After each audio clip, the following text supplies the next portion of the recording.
correct.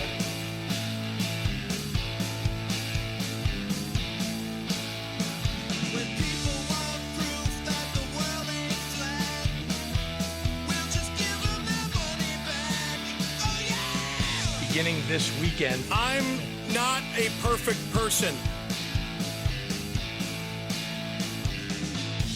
We heard what you want to do. Now we'll tell you what's best for you. That's the story from the editorial board. A little tip for the working man. Your employers are all our friends. That's the story from the editorial board. That's the story from the editorial board. We'd like to save the world when it's under attack, but how you gonna pay for that? Ow! That's correct. When I was a little girl, I remember singing the song. When people want proof that the world ain't flat, we'll just give them their money back. Oh yeah!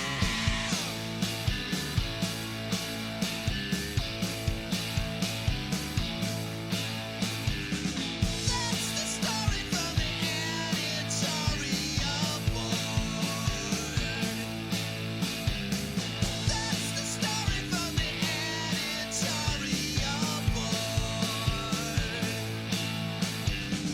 That's the story from the editorial board. That's the story from the editorial board.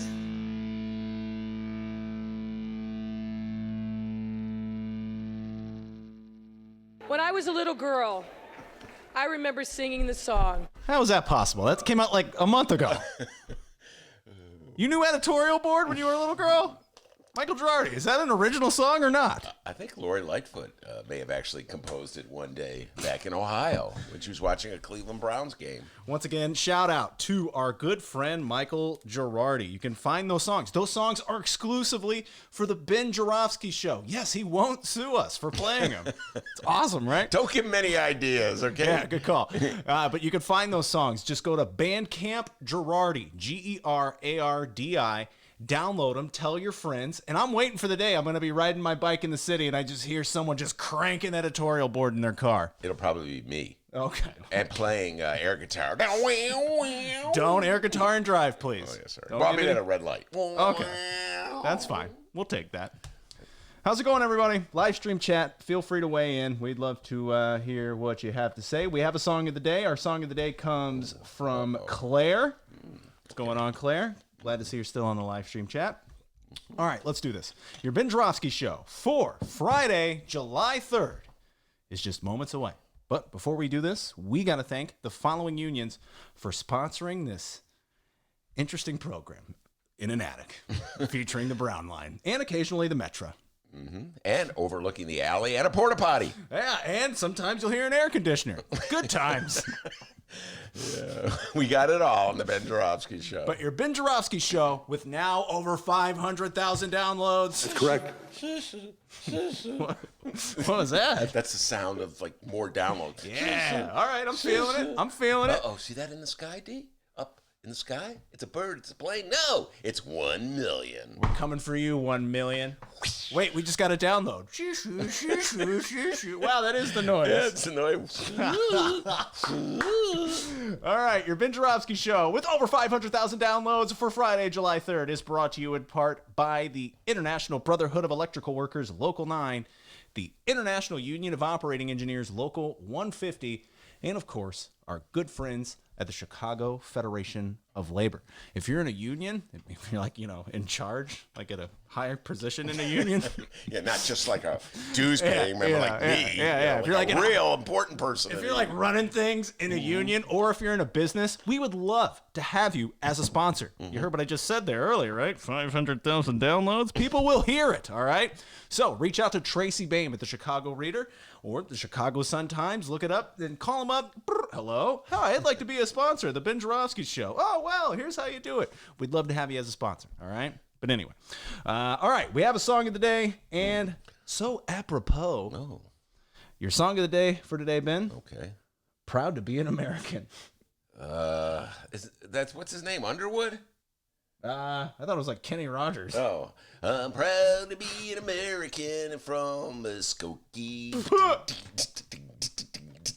I don't know proud to be an American. I am proud to be an American, but I don't know the song. I don't do this often, but I guess I'll have to sing the song of the day. Whoa. Well, I'm proud to be an American. Where at least I know you know it now. Where at least I know I'm free. Man, you got some pipes. How come you've been stop. sitting there shy? Let's sing. Walking in the park, watching winter turn to spring. Come on, D, sing along. Not singing. Oh, sorry. Okay. I'm proud. I'm sorry. I was singing "Proud to Be an Okie from Muskogee." The "Proud to Be" kicked into the Merrill Haggard song, and I just started singing "Proud to Be," which is not a bad song. Claire said, "Oh dear, here we go." Good times, Claire. Walking in the park, watching winter turn to spring. Come on, everybody. Roberta Flack, ladies and gentlemen. Oh, a little Roberta Flack in the year 2020. I love Roberta Flack. Awesome. Don't say anything bad about Roberta Flack. Oh, Ben, you like that disco ball I put up on the ceiling? Yeah, Looks pretty good, right? Yeah. The Ben Joravsky Show starts... Oh, man, I don't have my disco song. What happened? It starts now.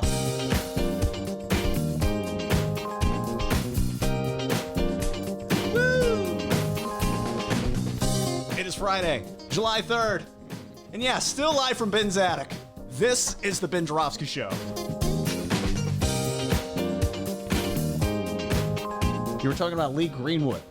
Lee Greenwood. Today on the program, it's the return of young Kenneth, Kenny D, Ken Davis. And now your host, Old Benjamin. Chicago Reader columnist Ben Joravsky. Hello, everybody. Ben Joravsky here. We're calling this Pritzker versus McHaney Friday. And here's why. It's been a while since we've heard from the Hang-'em High judge. But yesterday, he stormed back in the news, gavel slamming. Hang 'em high! Who's the Hang 'em High judge, you ask? Oh, my, how soon you forget. That would be Judge Michael McHaney, the pride and joy of Clay County. And he's the judge who's rapping J.B. Pritzker's knuckles with his gavel for daring, how dare you, J.B., to impose stay-at-home rules in a pandemic. I gotta say, you're bringing it with the sound effects today, buddy. Well, Let's hear that gavel again. Yeah. That's the gavel hitting just the wood. Order in the court. Here's the gavel hitting J.B. Pritzker's hand.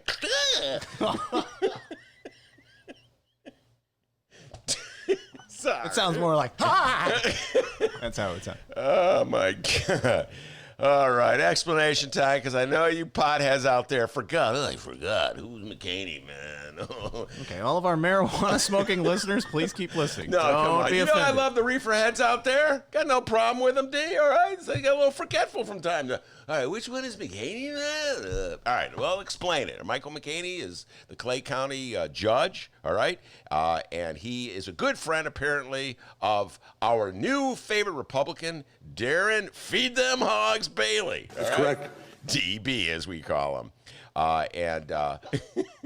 DB and McHaney are downstate Republicans of the MAGA persuasion, which means they love Donald Trump. I wouldn't be surprised if Judge McHaney has a little I Love Donnie tattoo on his forearm. Anyway, all right. McHaney and DB, Darren Bailey, like Trump, they believe that the pandemic is a hoax. No need to stay at home.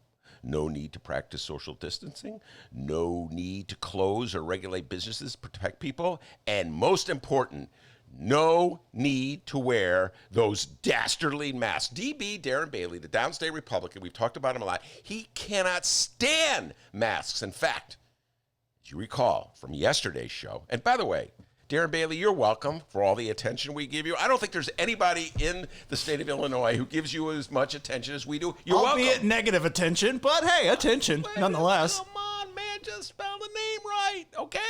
Bailey, DB, feed them hogs Bailey, all right, D? Come on. Who's going to feed them hogs? By the way, we stole that from Norm MacDonald. It's a Norm MacDonald. Norm, don't sue us. It's an homage. It's an homage. Yeah, it's out of love for you. Okay, don't sue us. I'm so worried about the lawsuits. Look out! Here comes the cease and desist. All right. Anyway, Darren DB Bailey, of course, is a downstate Republican. He filed suit against J.B. Pritzker, arguing that J.B. had overextended his authority as governor by ordering people in the state to stay at home or to wear masks or to regulate businesses, whatever JB ordered, looking out for the interests now of the people of Illinois. Now, full disclosure here, D, I just want to get this up front. I'm with JB on this one. I just got to say that. But you know what? DB's in the news, McHaney's in the news, and so I feel, I have to pay attention to him, right, DB? You got to pay attention if you disagree with him.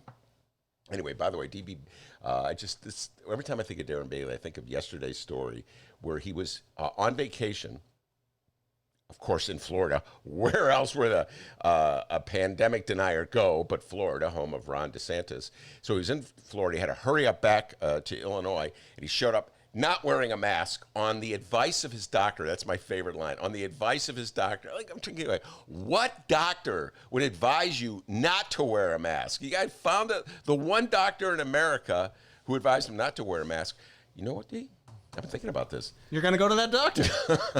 I think it's the same doctor who weighed Donald Trump and came to the conclusion that he only weighed 225 pounds. I think it's the same doctor. Well, it looks like 225 pounds to me. Well, he makes you feel good, I tell you that. If you feel good, Donnie, thinking you're 225 pounds and you're svelte, God. Dr. Feelgood. Dr. Feelgood. And McHaney is his partner in crime. He's the Clay County judge. And he really reminds me of, I've said this before, of the Fred Gwynn character in My Cousin Vinny, one of the great movies of the 90s. Dennis, you've seen My Cousin Vinny, right? We've talked about this in the past. Absolutely. Herman Munster. Herman Munster, right?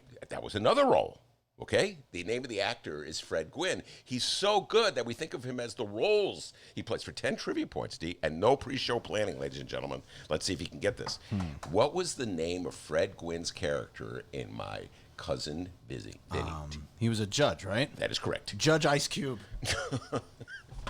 It's just a general principle. Answer Ice Cube. And maybe you'll be right, but in this case, you're wrong. It was Judge Chamberlain Heller.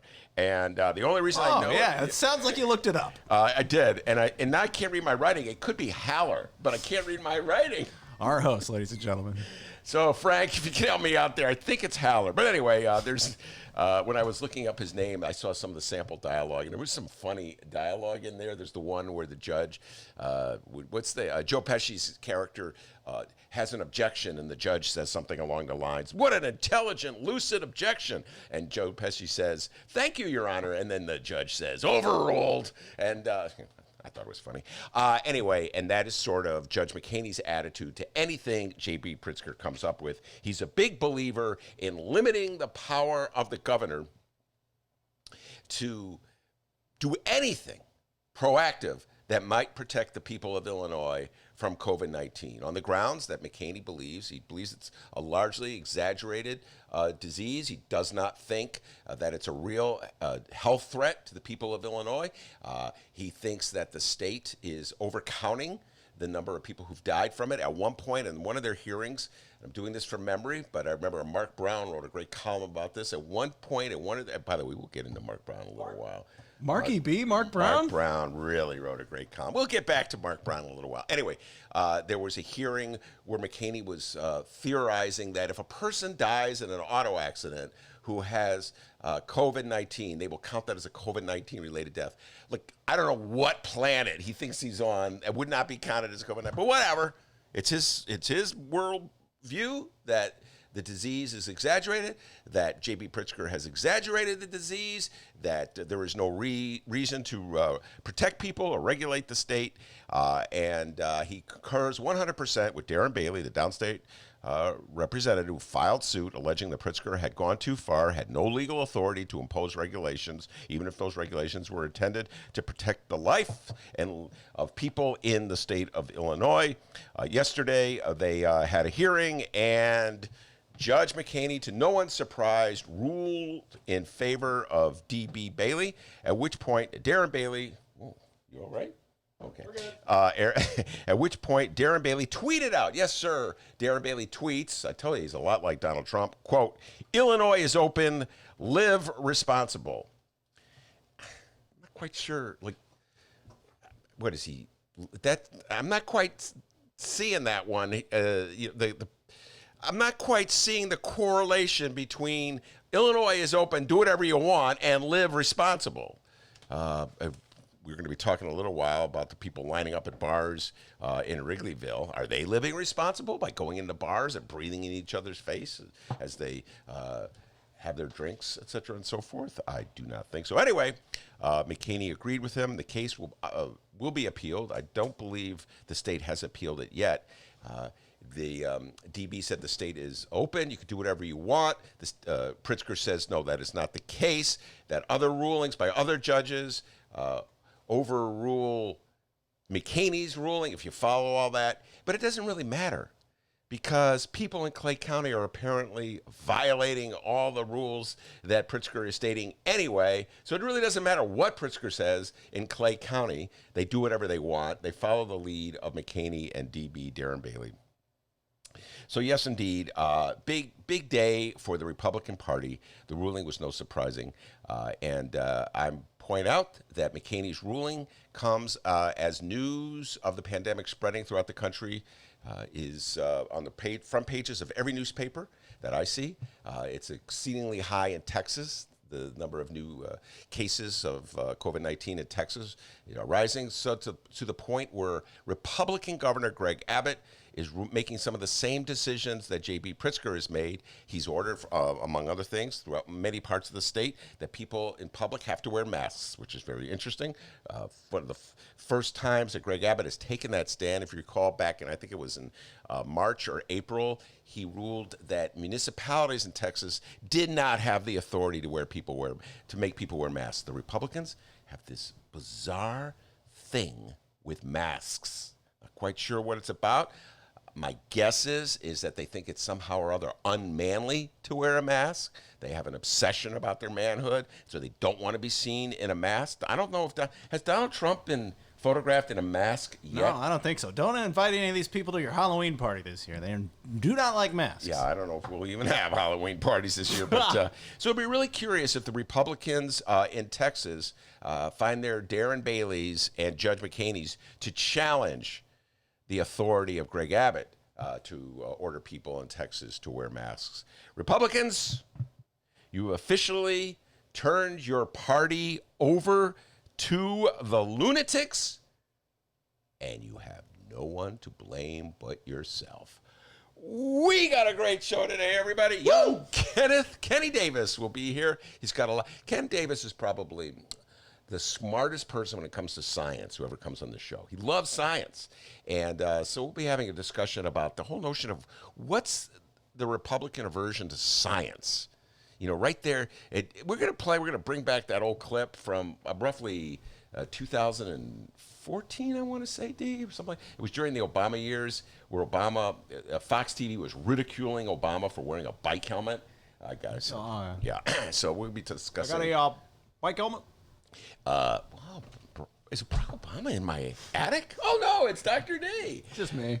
So young Kenneth has a lot to. And we'll also talk a little local stuff with Kenny D. Get his thoughts. Ken Davis has been following budgets in the city of Chicago and the games that mayors play with budgets. So we'll have some fun talking about how this whole thing about police in school, folks. This is, and just draw closer, everybody. Listen to me. You're being scammed. They're really just looking for a way to get the Board of Education to pay salaries in the police department. That's what it's all about.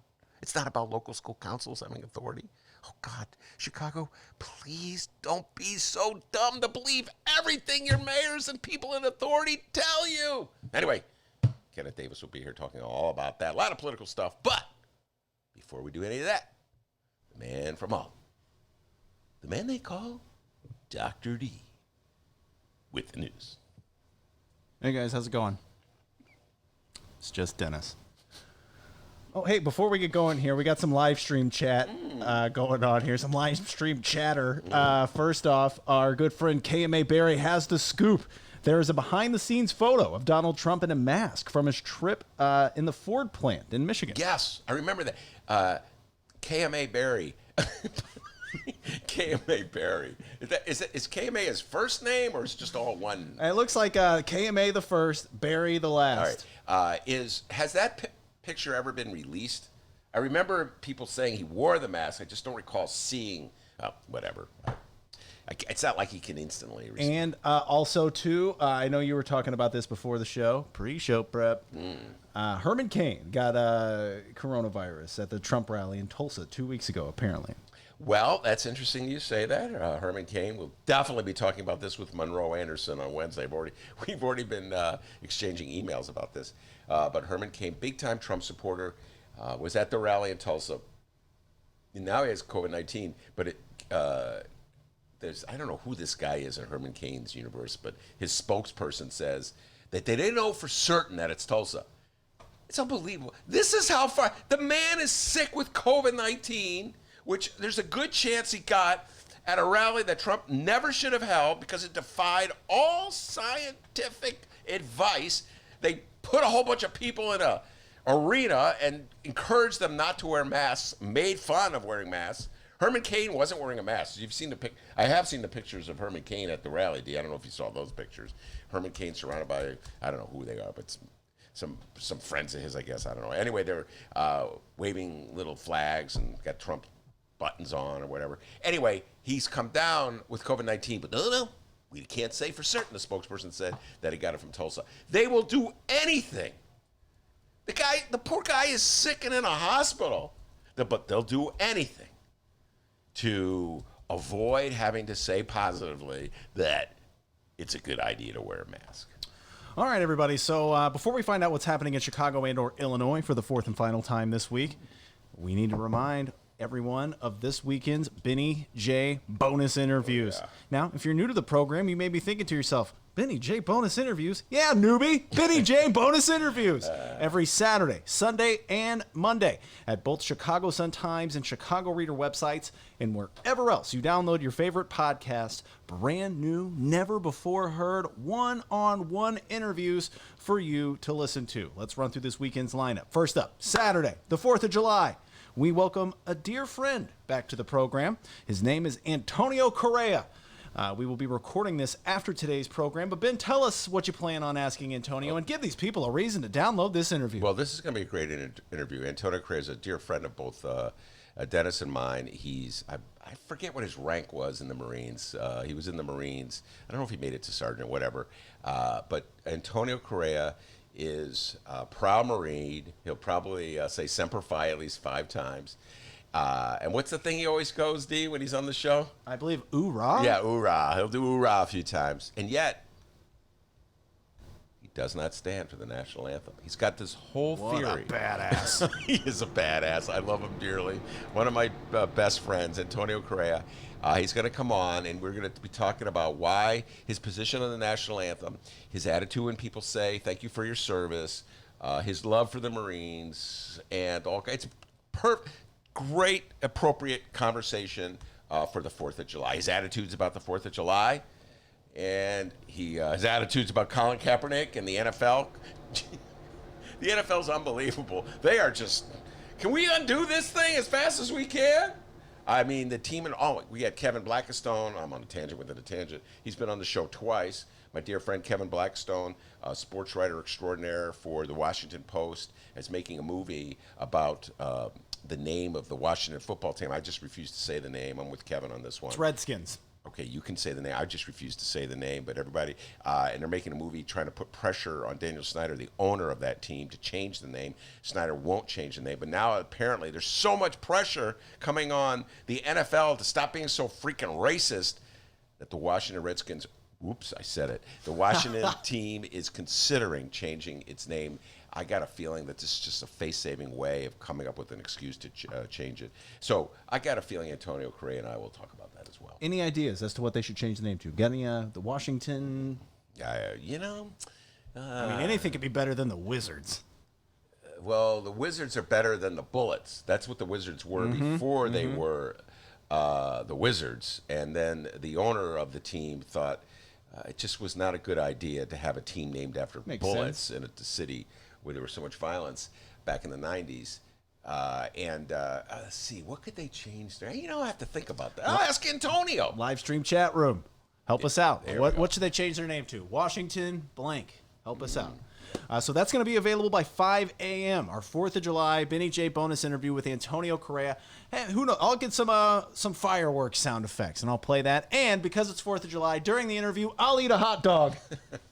How about that, huh? Oh, my God, that's a tease for Mark Brown's the Mark Brown tease. Good job. Marky B. Excellent tease, D. Now on to Sunday. Sunday. We have a new guest joining us on the Ben Joravsky Show. Isn't that right, Ben? Yes, Dixon Romeo will be our guest. He's a local school council member from the south side of Chicago, a political activist and strategist in the city of Chicago. And we're going to take the deep dive on local school councils, what they are, what they do, and how, in my opinion, I'm not putting words in Dixon's mouth, in my opinion, the mayor, her aldermanic allies, and some school board officials, including Janice Jackson, are using LSCs to cover up their policy of, one more time, people, focus on this, taking school money and sending it over to the police department. All right? So if local school councils want police in schools, fair enough. That's their decision. They obviously know what's best for their school. They can work with the police officers, so the police officers, or get along with the kids and are integrated into the school successfully. But the schools should not be paying the salaries of Chicago police officers. The Chicago City Council should vote to approve a budget in which they pay, where the corporate budget pays for police department employees. So we'll be talking about that with Dixon Romeo. Plus, the guy's a huge movie buff. Dixon says he's going to make some movie recommendations. All right. Dixon's movie recommendations. Movie nerd time. Oh, Get he's a ready for total that. Movie nerd. So that's going to be on Sunday. Once again, available by 5 a.m. And finally, available by 5 a.m. on Monday, a good friend returned to the program. We recorded the interview yesterday. As always, fantastic. The one, the only, Dub C, Yeah. Candace Castillo. Yeah, Candace is the person who came on the show and pointed out. I've been using it ever since. Thank you, Candace, for pointing it out. That I just said it a little while ago, that the Republican insurgency against stay-at-home orders, Operation Gridlock in Michigan, DB, Feed the Hogs, Bailey here in Illinois, the Hang 'em High Judge, McHaney, all of these brave Republicans who are taking this strong stand began taking that quote-unquote brave stand when they came to the erroneous conclusion that the virus only affects black people. That's Candace Castillo's theory. We call it the Candace Castillo theory. Pretty good theory. She stated it back in March, or April was it? I can't remember, but it was a long time ago, and I think she's on to something. Anyway, so we'll be talking politics. Oh, my God. We already did talk a lot of national politics, a lot of local politics with the great Candace Castillo. So, I know you got a good weekend going on here. We ask that you just bring the Ben Joravsky Show along with your Benny J bonus interviews available at both Chicago Sun-Times and Chicago Reader websites and wherever else you download your favorite podcast. Turns out, when you go there, you're going to see over 600 episodes, all right? So, if you go through those interviews and you're like, boy, I just can't get enough of this Ben Joravsky Show, well, plenty more where that came from, both Chicago Sun-Times and Chicago Reader websites. Our good friend Pat Rod weighed in. He says $20 says they're going to try and change their name to the Washington Trumps. Snyder is probably a huge Trump fan. David, I would actually say the Washington Trumps would be a better name than what they have now. I don't know. David says the Washington Cherry Pickers. And then we got Fred, who weighed in with the Washington Tree Cutters. I would go with the tree cutters. That's the tree cutters. How about the tree huggers? They're environmentalists. Oh, yeah, that'll get football fans into it. That's what I think. When I think football fans, I think tree huggers. How about the Washington Kaepernicks? Okay. Showing some love for Colin Kaepernick. There You're we really go. bending over backwards to show. Name the team after him. Okay. Now, yesterday on the show, we asked all of you a question on both Ben Joravsky Show Facebook and Twitter pages. We're now halfway through the year 2020. If you could describe the first half of the year in one word, what would it be and why? We have more of your one words to read before we leave here for the weekend. Thank you to everyone who sent us their comments and helped us create some podcast content. You're all awesome, and I would kiss you all on the forehead, but coronavirus.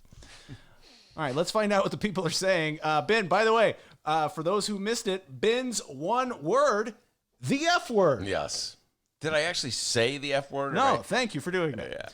Yeah. I don't know why we're, I'm just going to say the most popular podcast in America, Joey Rogan. I think every other word in his show is, maybe that's the secret to success. Oh, let's just do what Joe Rogan does. I'll smoke pot during this show. How about that? And we'll bring on Alex Jones. That's crazy. Yeah.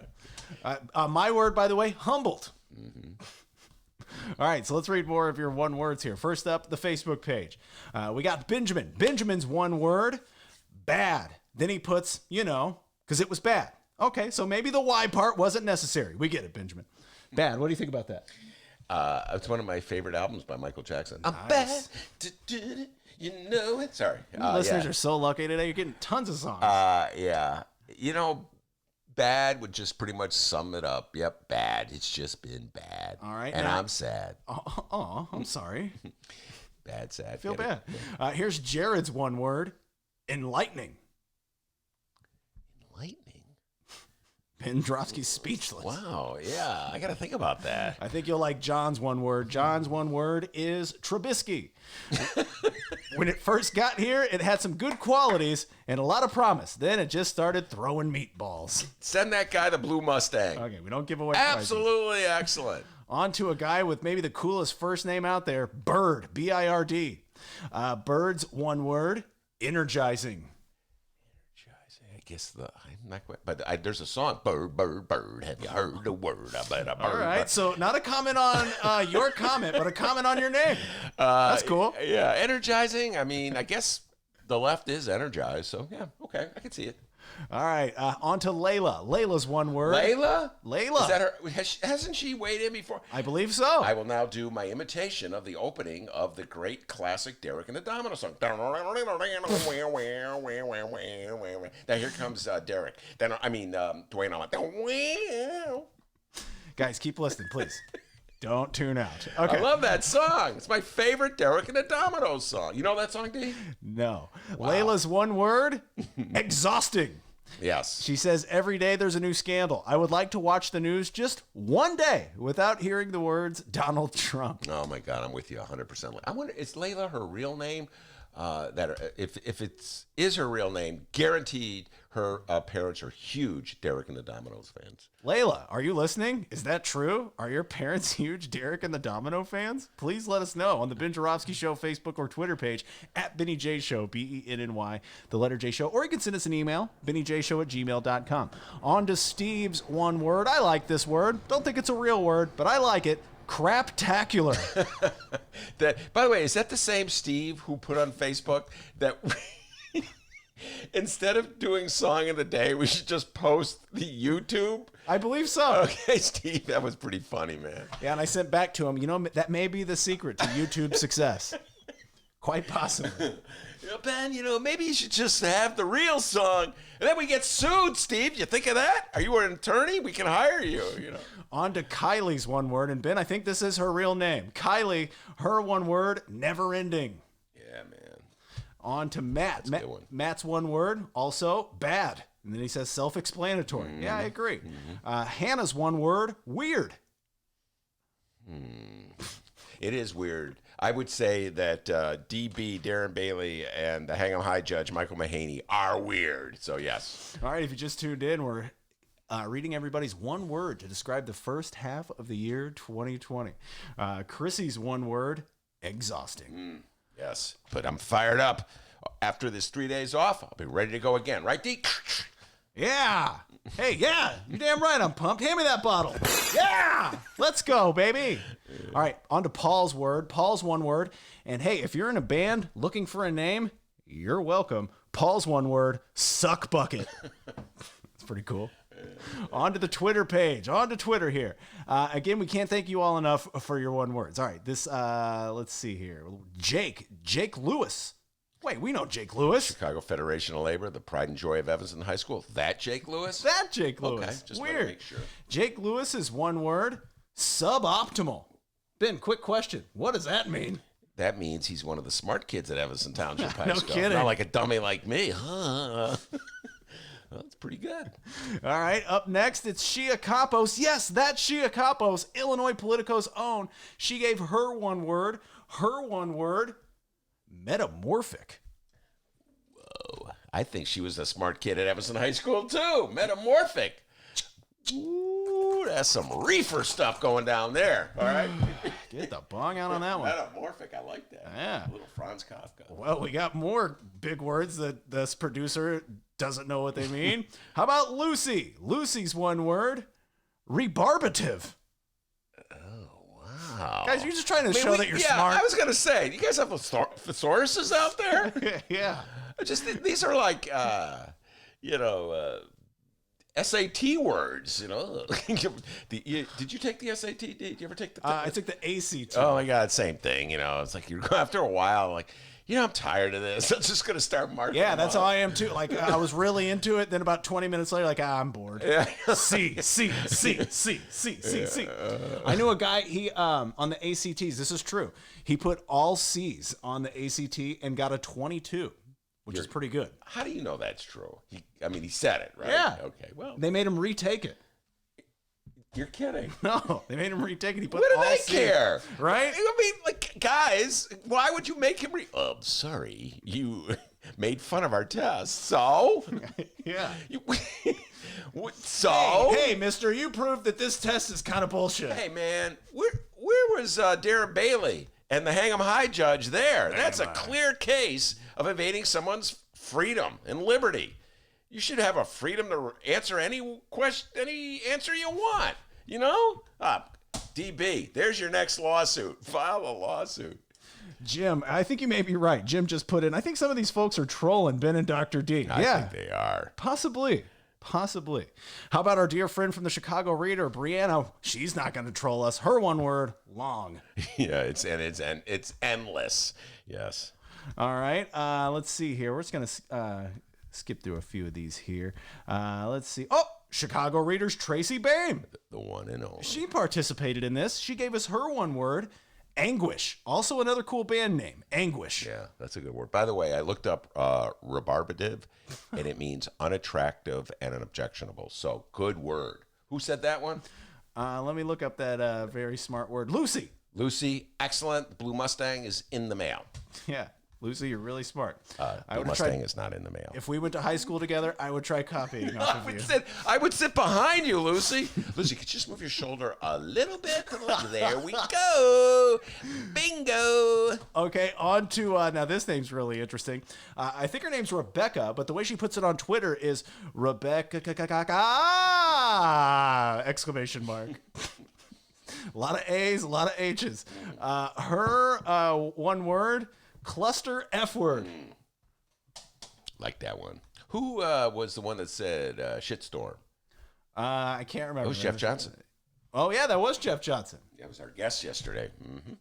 All right, and we'll do a few more here. Donald's one word is the F word, and no, it's not Donald Trump, guys. Just regular Donald. Yeah.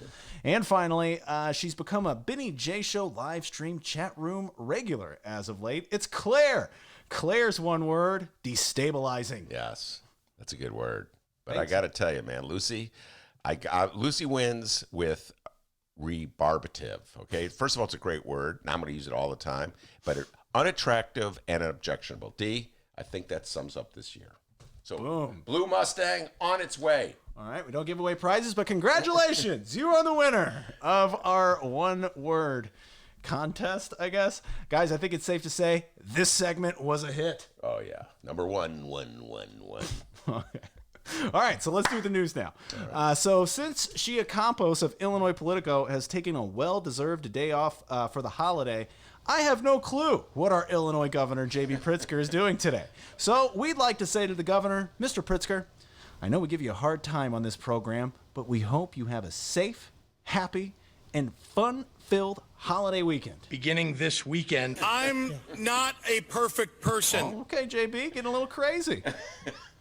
Hey, man, we're going to get into this a little while later. I have a lot of love for J.B. Pritzker on the 4th of July. He's got to deal with the insane Republicans in the state. We're going to talk about how popular Lori Lightfoot is a little while later with her constituents.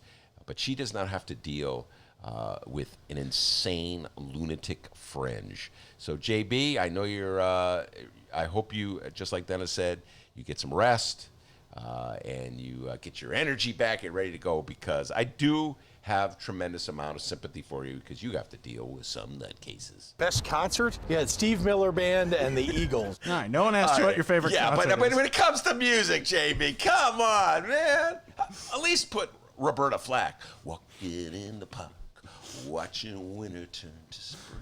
So similar to the governor, we also have no clue what our Chicago mayor is up to today. Joravsky, any guess as to what Lori Lightfoot is doing this 4th of July Eve? Yes, duh. She's right now in Wrigleyville shutting down bars. Shut down that bar. She loves shutting down bars, people. Good time. So that's what she's doing, huh? Shutting down the bars? Shut down bars. All I will right. shut you down. I will throw you in jail. Yes, our mayor. All right, so on Thursday, Mayor Lightfoot held a press conference. Now, people, we're currently in phase 4 of Lori Lightfoot's 5-phase strategy to reopen Chicago.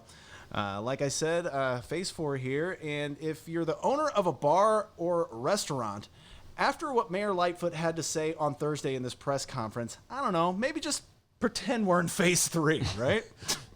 Mixed message gate continues on the Ben Joravsky Show. So I have a handful of audio clips from yesterday's press conference. Shout out to NBC5, Chicago for the audio. Please don't sue us. First off, thanks to this press conference, Ben, we learned something about Mayor Lightfoot. She is no fan of Michigan State. You know, I had to hold my nose when Superintendent Kelly talked about Michigan State, but that's all right. Now, what's the beef? Oh, Michigan State. It's probably not the state of Michigan. It's probably, if it's my guess is Michigan State University. Yeah. I believe Lori Lightfoot, and don't quote me on this. We never do. I believe she's a graduate of Ohio State. I think she's definitely from Ohio. So my guess is that because she came to Chicago to go to law school at the University of Chicago. I believe she went to Ohio State. So I think that's regarding the Big Ten rivalry between Michigan State and Ohio State. That's my guess. I'm not, you know what, D? I don't know if she's saying state of Michigan. You get what I'm saying? I'm assuming it's a sports thing. Yeah. Hey, can't we all get along? It's a pandemic, Wait, for time Christ's out. sakes. Did she go to Ohio State? Or did she go? No, she went to Michigan. Frank! I think she went to Michigan, which would really... Okay, we're here doing a deep dive on sports. Oh, God, everybody's... Yes. But in the state of Michigan, there's a huge rivalry, football rivalry, between the University of Michigan and Michigan State. And now I believe that Lori Lightfoot went to the University of Michigan. I think I actually interviewed her about this, D. Shout out to Fred. Fred disagrees. He said the mayor is a Buckeye. Well, you know what? Even I can look it up. Hold Even on. he can look it up, guys. All right, here we go. Hold on, ladies and gentlemen. And we got nothing going on. We're just doing a show. Go ahead, look that up. Let's look it up on Google. It's cool. Lightfoot. Did I spell it right? Yeah, not Lakefront, Lightfoot. All right, here we go. There's a Not picture like of her. boot, Lightfoot. All right, Lori Lightfoot is an American lawyer who, since May 2019, has served as the 56th mayor of Chicago.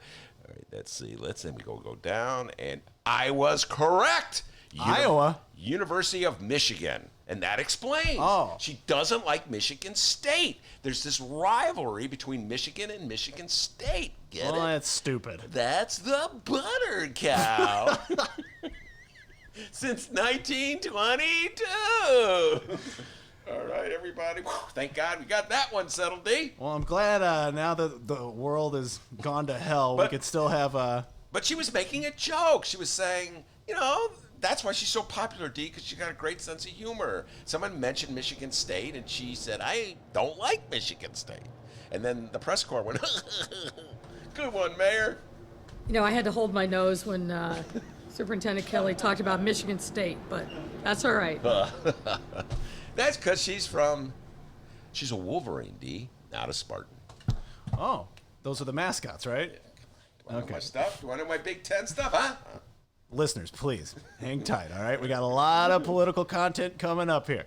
All right, now on to this press conference. First, she noted that Chicago's parks will remain open. Millennium Park, Maggie Daley Park, and most of our neighborhood parks will be open during the 4th of July weekend with safe social distancing and face coverings.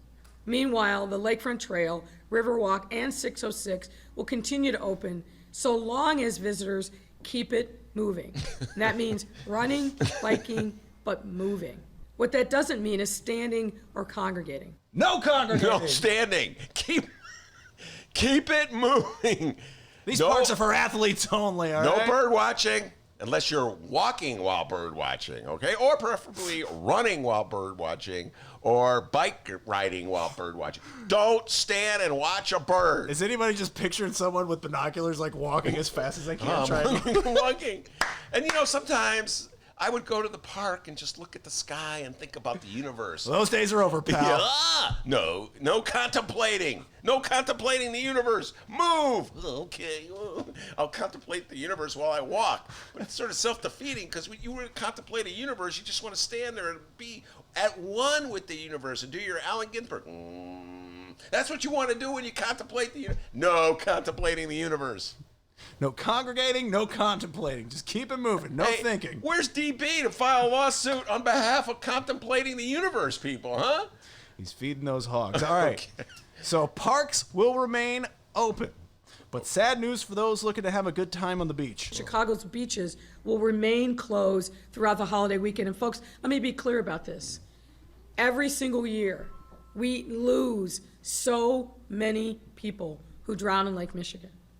And this year, we have no lifeguards on the beaches because the beaches are closed. Please, don't be foolish. The lake is dangerous. It always is. It is deep. It has riptides and currents underneath the water that you may not see when it looks calm and placid on top. Be smart. Do not go into the lake. There's no lifeguards, and we don't want you to be another drowning casualty in our city. To help us reinforce all of this along the lakefront and in our parks, CPD's Bike and Marine Unit will be patrolling the area to keep our residents in compliance. Wow, so they're going to have police in boats arresting swimmers. I'm with her, by the way. But this is the old guy in me, Not only should you not go into the water when there's not a lifeguard there, but you should not go into the water if you've eaten.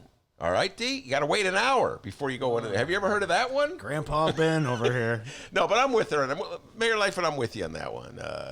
But I do not understand. I still don't understand why the city of Chicago has opened its libraries but keeps its beaches closed, but the city of Evanston has its beaches open and its library closed. D, this is one of the mysteries of life that I wish I could contemplate at the lakefront while looking at the sky. But no, gotta keep moving. Unless I could contemplate that while on rollerblades.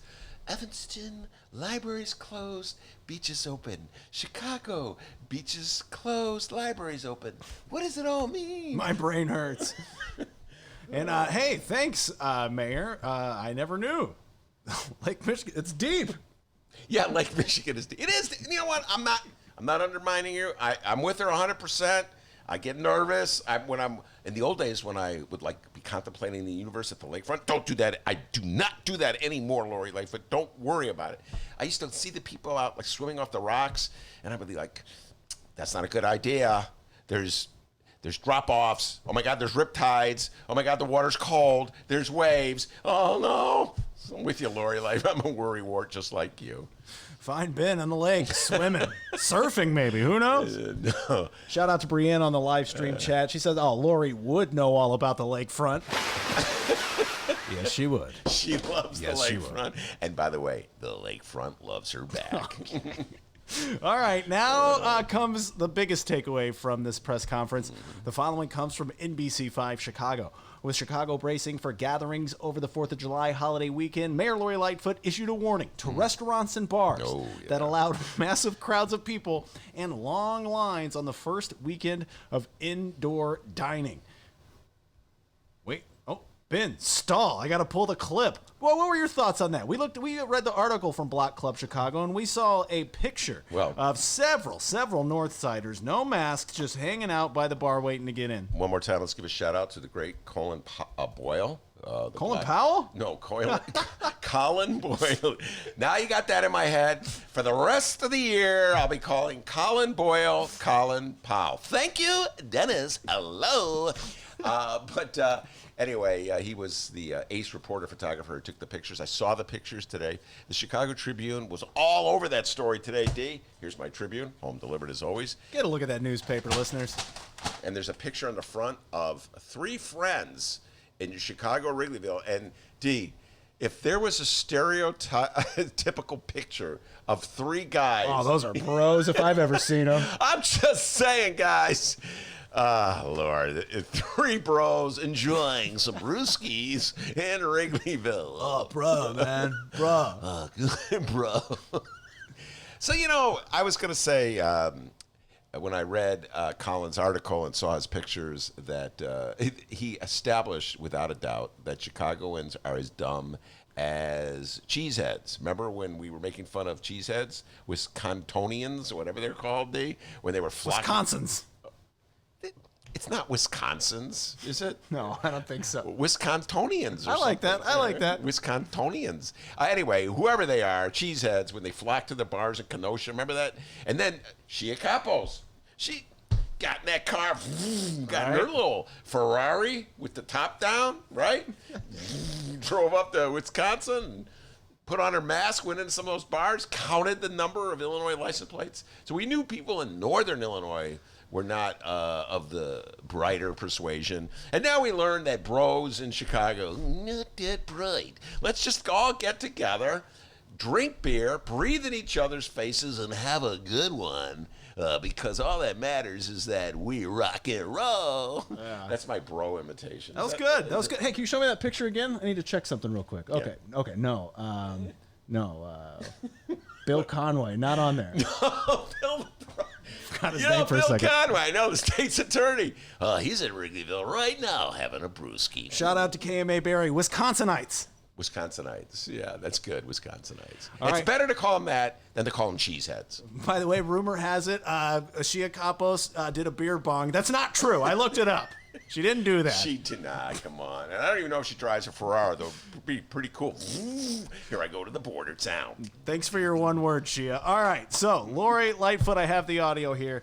Here's the big takeaway from the press conference. Lori Lightfoot talking to owners of bars and restaurants. Like I said, I don't know, guys, just pretend like we're in phase 3. I want to say a special word about our bars and restaurants. I cannot make this any plainer. We simply cannot have any large gatherings like we saw last weekend in our bars and restaurants. On a call earlier today, I think there were several hundred people that were on. I made it very plain to bar and restaurant owners this is a make or break weekend for you. Your financial fate is in your hands. Abide by the rules, or unfortunately, you're gonna suffer the consequences. And we're not playing with this. Heard a lot of complaints. Mayor, it's so difficult. Mayor this, Mayor that, all kinds of excuses. It's on you. Business owners, your fate is in your hands. I don't want to have to shut you down, but if you make me, I will. First of all, did you notice that Mayor Lightfoot was heading into our country? I think she's a big fan of the show. Oh, you think so? When she started to imitate you know how I do that when I do the imitations of people? She started to do that. What, did she do Ken Davis? No. Coming up later today, Ken Davis, one-on-one with Benny J. Young Kenny D. But no, she was like, I heard all the excuses. Oh, Mayor. She started to go, then she realized, I am not Ben Joravsky. I have respect for myself. She was like, that's the last thing I want to do is quote that guy. Let's move on. I will shut you down.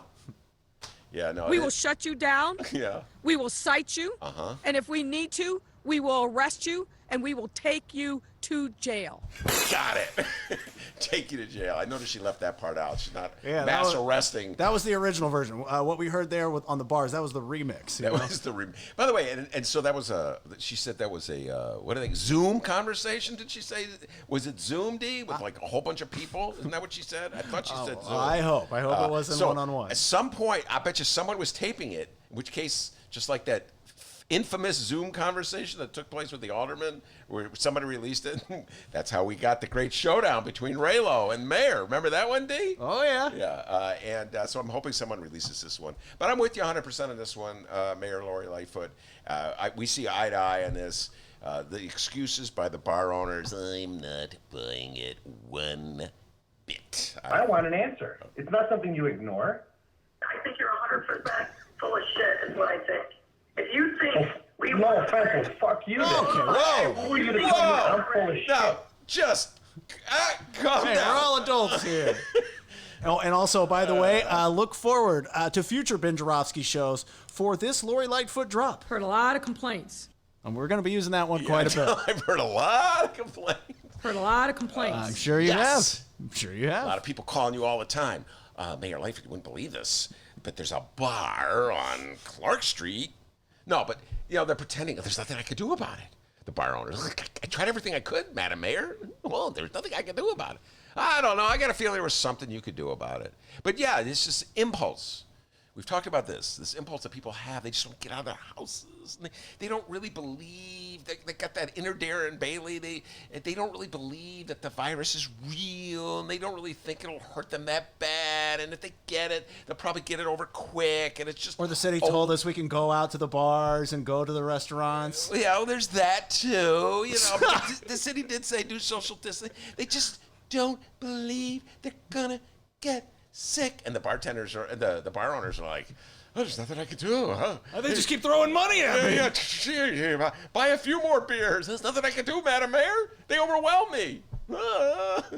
So I don't know. It's but then look, come on, D. How could you deny these three bros on the front page of the Chicago Tribune? They don't look know. like they're having so much. Yeah, Chicago Tribune, the cover. Check out those three bros. And then in the We're article, about to do a push-up contest after that picture was taken. by the way, in the article, I read the article, ladies and gentlemen. Oh. I actually read the article, okay?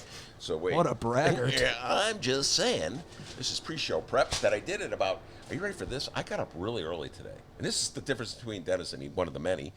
When I saw Dennis today, I go, man, I got up really early. And Dennis goes, oh, yeah, I got up really late today. What time did you get up? I go, 8:30. Oh, it's the same time I got up. His early. My early is his late. Anyway, what is it? They have a Tom Tunney. Oh, here we go. They called Alderman Tom Tunney. He's the alderman of the 44th Ward. That's the ward in which Wrigleyville is located. That's where all the bars are located. I'm sure he gets a lot of campaign contributions from the bar owners and stuff. Lakeview Alderman Tom Tunney declined to comment on the situation. Whoa, there's a profile in courage. I don't know what to say. I'm going to offend someone, either the mayor, who is the boss, or my campaign contributors. I think I'll just avoid that one. Heard a lot of complaints. Oh, so you talked to Jay Marie. I've heard a lot. Come on, D. One more time before we move on. Okay. I want an answer. It's not something you ignore. I think you're 100% full of shit. I just want to know, did Mayor Lori Lightfoot say that to the bar owners when they go, there's nothing we can do about it? She should have told them off just like she told Raylo. Come on, D. One more time. The three bros at Wrigleyville. Oh, hey, I'm having a good... I'm a bro. We're pro bro here on the Ben Love Joravsky bros. Show. Love them. Love them. Bro. Oh, good times. All right, guys. So that's our news for the day. Let's go to the live stream chat and see what you guys are saying here. Let's see. Oh, Jim asks a great question. Ben, since you're such an early riser, did Ben chop wood when he woke up early?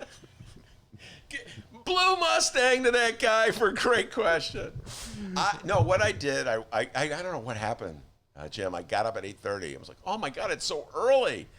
And of course, the whole world is already up and chopping wood. Like Dennis every morning, just as Jim was saying, every morning Dennis rises with the crowing of the rooster. And he chops some wood and smokes a bong. Okay. And, I don't chop wood. All right. But no, I did not. I read the Tribune article. I saw these three bros in the front page. Oh, this is an interesting article. Hey! Bro. All right. Pat Rod says, I went out last weekend and forgot how awful going out is and how much I like staying home. So I'm staying home for fun now. Yeah, I kind of with you. Eventually I will go back out. I think I used to love going to the local, the corner bar and watch the Bulls play, but those days are over. I'm with you, Pat Rod. Shout out to Jim. Jim says, hey, no congregating. Keep it moving on the trails or Mayor Lightfoot will put a boot up your... Okay. Should put a boot in your bike. Yeah, that was yesterday, the boot. No contemplating the universe in the parks, okay? Those days of contemplation are over. You got to keep moving. You have to contemplate while rollerblading.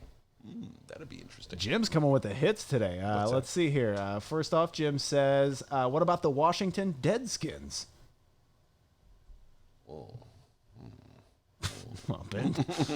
Ben is speechless on that. You know what? one. We're going to bring Kevin Blackstone back on next. I got to reach out to Kevin, get his thoughts on this. Kevin Blackstone, of course, making a movie about the awful name that the Washington football team has been using for like 100 years or whatever. Brianna says, how about the Washington Covfefes? Donald Trump reference. Very good.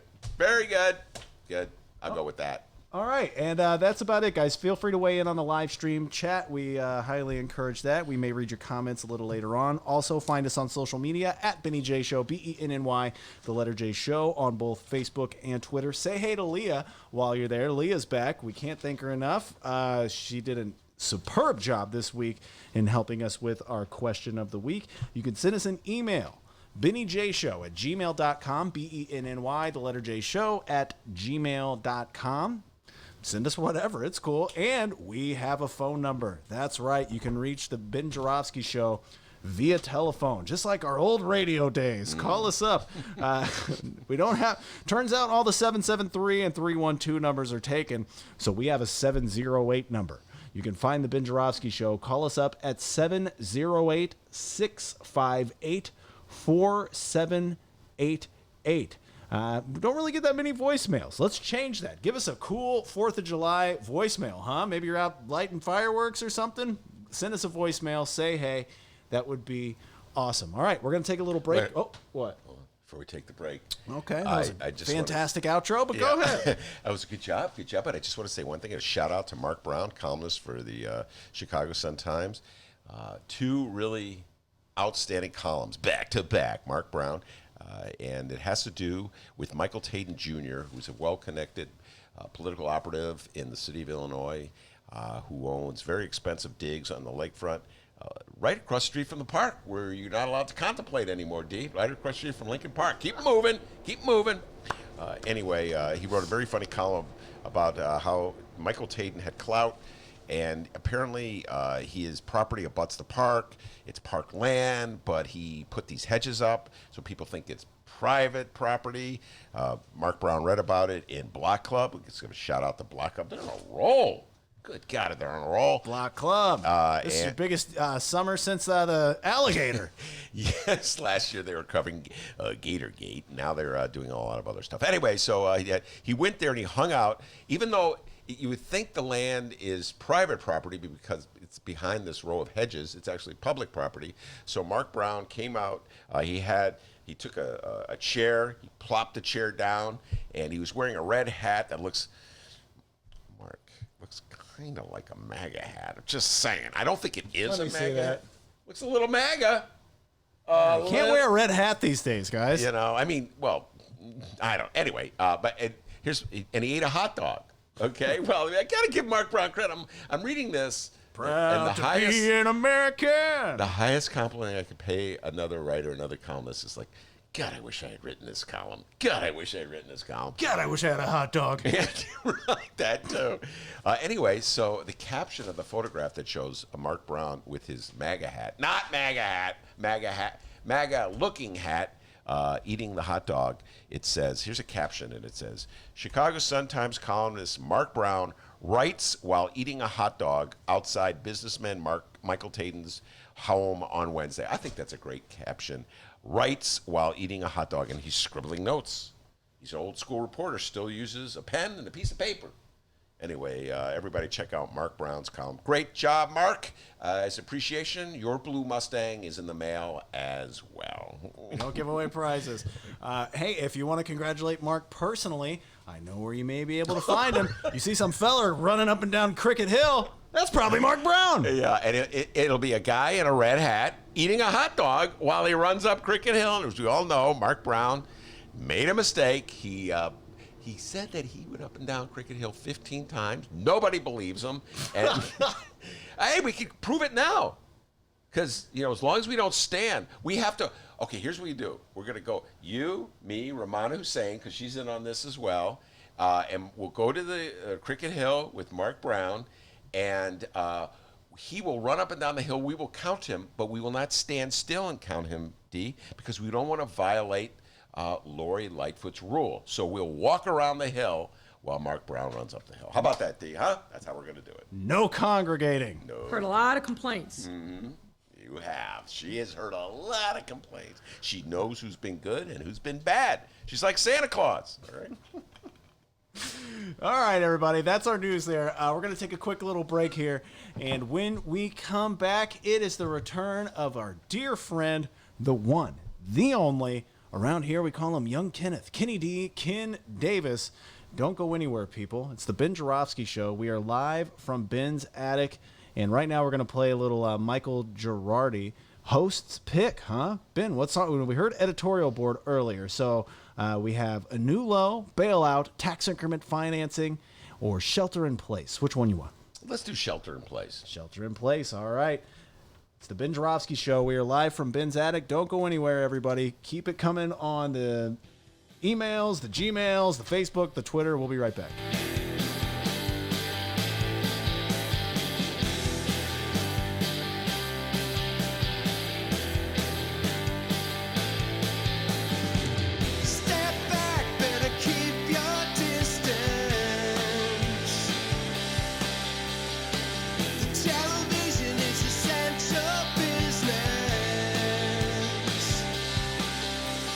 Kids can't go to the park, can't go to the park.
Yeah, we're libertarians say.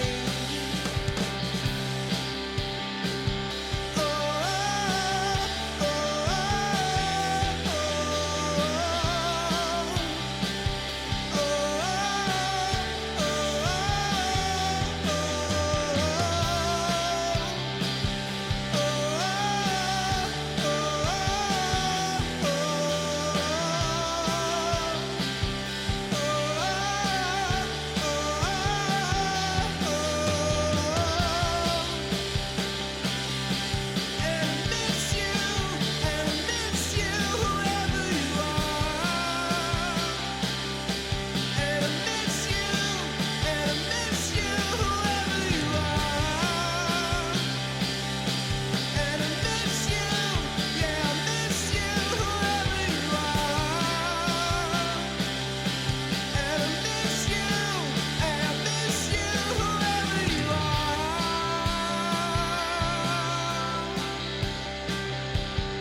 Hey everybody, we're back. Remember, you can download those songs. Just search for Michael Girardi Bandcamp. I don't want to spell Bandcamp, I want to spell Girardi. Gerardi.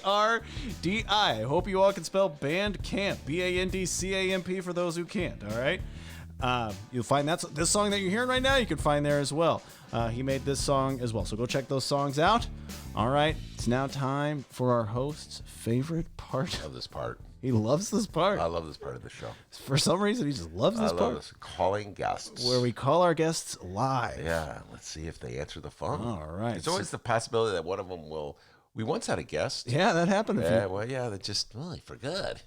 So the number belonging to, that happened to us. We're like, oh boy. What are we going to do? But one ringy dingy. Is it ringing? I don't hear it. Oh, I'm calling now. Here we go.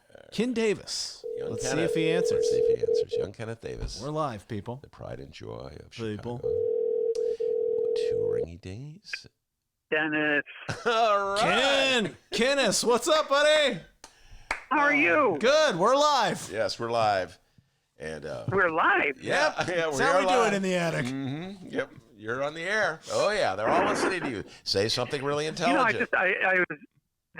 My commute is just so short when I do these things with you now. But I was just thinking about how soon, when the world gets back to normal and you're still doing your show in the attic in a year or two, I'll be able to take the Brown line over there and I'll use the flyover and I'll get right to your house. Ah, yes, he had to go there. Kenneth Davis. See, they're building it already. Doesn't it look great? Have you been along like Clark Street recently? See those big towers going up? Oh my God, it's so cool. All right. First of all, let me a word of explanation. The flyover is this cockamamie boondoggle that Mayor Rahm cooked up, and yet I have been outnumbered by flyover supporters on my own show. How about that? How about that for democracy? You think Mayor Daley would Even allow? your own sometimes, Ben. Yeah. Sometimes. Ken Davis supports it. Dave Glowat supports it, and I'm the only one who's against it. The flyover. I think. By the way, okay. So you said, yes, I do know that to make way for the flyover, they had to clear away some property just east of the current L tracks. Now, this was all pre-pandemic. I got to tell you, Ken, I've not been on a train since March. Neither have I. Yeah. So I just want to know: are they really building it, or is it? You don't know. Oh yeah, they're building like crazy. I was just driving down Clark Street that's what made me think of it. 2-3 days ago, just driving down Clark Street, and there they are. Wait a minute. Hold on. Towering over everything. You were driving down Clark Street near Belmont. Oh my God, Dennis. This picture of the three bros at the bar in Rinkyville, that's Ken Davis. Oh my God, that is. Ken Davis. Dang, bro. I wasn't wearing a mask. You should be able to see who I am. Oh my God. This is the front page of the Chicago Tribune. We've been having a lot of fun with this Ken Davis. It's a picture of three young fellers just enjoying the heck out of their beer and their camaraderie at some bar in Wrigleyville. And, as long as they're happy, I'm happy for them. All right, so much to discuss with Ken Davis. I know some listeners are saying, where's Romana? Well, Romana is on vacation or something. So Ken Davis has been we're very privileged to have Ken Davis. So it's my job to sort of, insult Nick Dunby today. I'll do it. No pressure. No pressure. Could you just throw him under the bus right now and get it over with? And then while you're at it, throw white women under the bus too. All right, no, I'm not just kidding. Ramana Hussein will be back here next week, but meantime, Ken Davis. Ken, there's so much to talk about. We could do national news. We could do local news. I'm going to allow you to choose. Do we start with the national news and the bizarre aversion that people in this country of the Republican persuasion have to wearing masks, or should we start with the local news? You tell me. Hello? The decision, the decision apparently has just thrown him. He just for a hung loop. up. He's like, I can't make up my mind. I gotta go. Ken, are you there? Maybe we have to call him back. This is the first time this has ever happened, D. Yeah. Let's I call him mean, back. he didn't hang up. I mean, the call hasn't dropped. I'm like, are Kenneth? you okay? Kenneth? Oh boy, he was like, "Screw this." Yeah. All right, let's see. Let's try it again. Call him again. All right, everybody. Well, that was interesting. Let's see if it happens if we call him back and the phone is busy. Oh boy, we're in trouble because this is a landline that we're calling. So here we go, Dennis. All right, hang tight here, everybody. I gave him a decision. He just fell apart. I know these hard-hitting questions you give these guests sometimes. My God, decisions. Oh, there we go. Good afternoon, Lightfoot for Vice President. How may I help you? What happened? I don't know. I was yakking away, and suddenly you guys are just talking over me, and I didn't know what happened. All right. So did you make your decision, local or national? Which is your decision? Local. All right. Let's start. Local. All right. Let's start with Mayor Lori Lightfoot's popularity. There was an article in the Chicago Sun-Times today. We did not discuss this in the news portion of the show, so let's discuss it now. Mayor Lori Lightfoot, robust ratings is the headline in my beloved bright one, the Chicago Sun-Times. It was a poll commissioned by Lightfoot pollster Jason McGrath, who's been on the show. Yes. And McGrath, it, quote, it shows the first-year mayor with her highest job approval rating yet at 78%, with nearly two-thirds of the voters, nearly two-thirds of those voters, 46% overall, saying they strongly approve. And, of course, on the North Lakefront, it's 175%. Because they vote twice. They love her so much. The highest rating since Carter Harrison, at least. Yeah. Nobody's been in those numbers. General thoughts about this? Well, my general thought about this is that let's see if I put some dates down here. Yeah, March 27th was the day that she officially closed the lakefront, I believe, and about 3 days later, maybe around March 30th, the Lori Lightfoot memes started showing up everywhere. Mm-hmm. And when she completes her fourth or fifth term as mayor, the people who write her biography will be long gone, but those people who write the biography will say that her mayoralty started when whoever it was started distributing those memes, because that's when you started to feel something organic sort of springing up here. That, oh yeah, Mayor Lightfoot is really cool. And she was smart enough to jump onto it, not only not criticize it, but, to endorse it and start doing her own. Mm-hmm. And I think that was a really smart move on her part, and I think it paid off. All right. Now, as everybody knows who knows anything about me, I have of the contrarian persuasion. So if the entire city of Chicago was going one direction, I generally start moving in the opposite direction. And somebody's got to be in that 8%. Yeah, somebody's got to be in that 22%. So this reminds me that I spent most of the 90s complaining about a certain Mayor Daley, Richard M. Daley, who was also... Say what you will about Mayor Daley. Say what you will. He looks better and better with each passing year. Who was also exceedingly popular. Ken, you know this because you actually at one point were working for Mayor Daley during that era. Yes, I was. I was. So let's compare, in your humble opinion, Mayor Lightfoot's popularity at the moment with Mayor Daley's popularity back in the 90s. Well, I mean, without having done research on this and pulling up the numbers to verify what I'm saying, off the top of my head, I would say Mayor Daley's popularity was geographical. Let's just put it that way, right? I mean, you go to certain parts of the city and there were shrines. They took down the Mother Mary shrines and put up Mayor Daley shrines in the front yard. But there were other parts of the city where, I'm sure he wasn't pulling more than 20%. This thing with Lightfoot appears to be something different, something that I don't think you or I have ever seen, where across the city, in all the major demographics and all the major socioeconomic groups, she seems to be pretty darn popular. And that is weird. That's just something that we're not accustomed to. And I find myself just kind of like rubbing my eyes and saying, wait a minute, is Chicago still here? I mean, where am I? What's going on here? Now, of course, you know very well, and we all do, that it won't last. And, a year from now, we'll be looking back on this conversation and just, laughing and saying, can you believe that she was reporting 70, 80%? Because one of the things that's happened in the year that she's been in office is that she's really kind of, honestly, to be perfectly honest, she's been able to kind of skate around a lot of the really, really big issues. The fact that the budget is going to just crunch in on her, her issues with police relations and community relations. All of these things have been she's been given I won't say a pass, but she's been given a kind of a wide leeway to work on these things. And these are not things that can be resolved, and they're not things that are going to be resolved in a way that's going to please everybody. And eventually, these things will come down to a more realistic position. That's what I think. Well, to the point you're making, this is post-pandemic. So all the issues. Well, post-pandemic one. Yes, it's correct. Pandemic phase one. Phase right? one.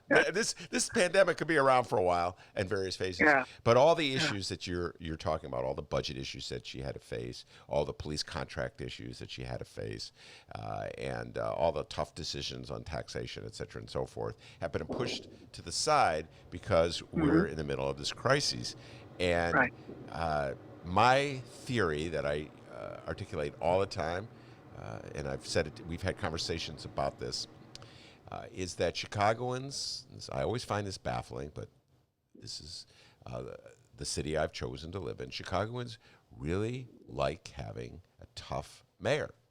There's that authoritarian mayor they like. There's Chicagoans, I think they have this worldview that people are inherently evil and wrong, and if you don't have a tough mayor to keep them in line, they will just tear down the city. And so they like it when the mayor says, you cannot go to the lakefront, we will shut you down.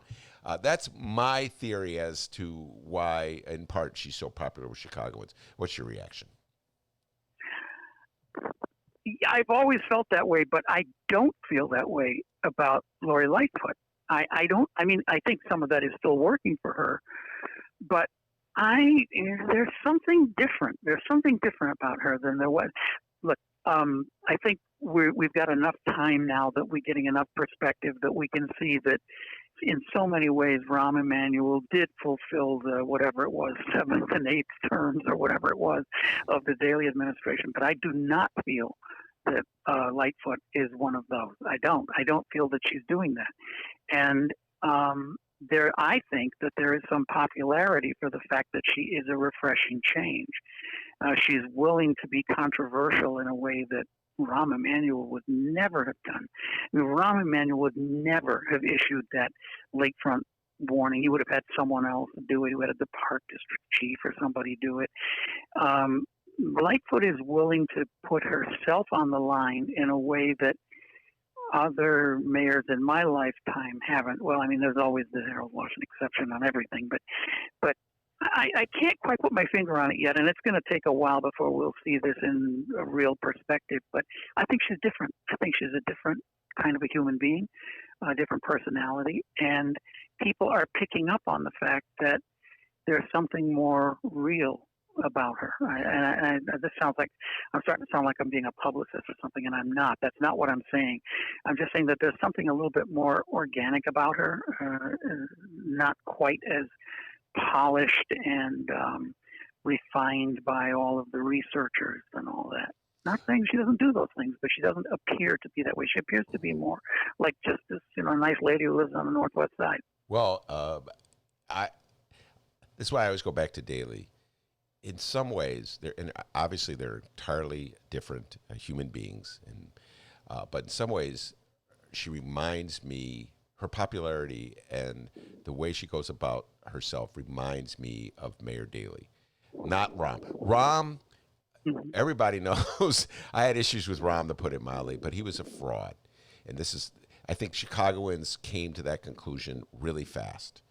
And you're absolutely correct. When there was a tough decision that had to be made, remember when Rahm ordered the school, ultimately when the schools, 50 schools were closed, Rahm was skiing in Utah or wherever he was, and he always had a front person to do the work for him. So, and Chicagoans saw through that. Whereas I think you're absolutely correct. If she were going to close schools, Lori Lightfoot would make the announcement herself, and that Chicagoans would be more appreciative of that.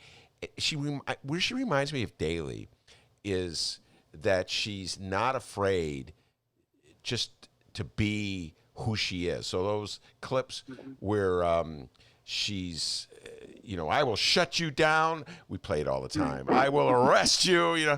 And people in Chicago, arrest us, yes. It reminds me so much of Daley in the 90s.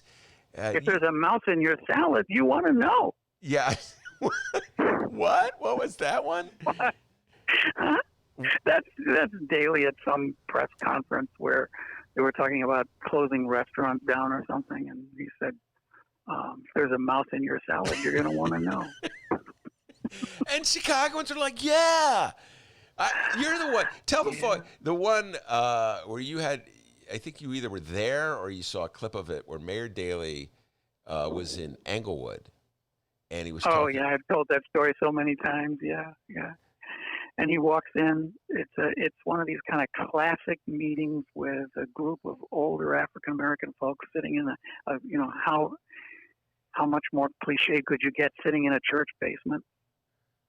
And they're all very polite to him. He walks in and he just kind of looks around the room with this quizzical look and walks up to the microphone and says, you don't look like a bunch of gangbangers to me. And within like 5 seconds, they were like almost all on their feet and cheering and applauding, because it was like he was talking to them about the thing that they most felt, right? That's probably what you think. All you white people, you come down here, you just think, well, just a bunch of gangbangers. So, he was good at that. But anyway, but we digress.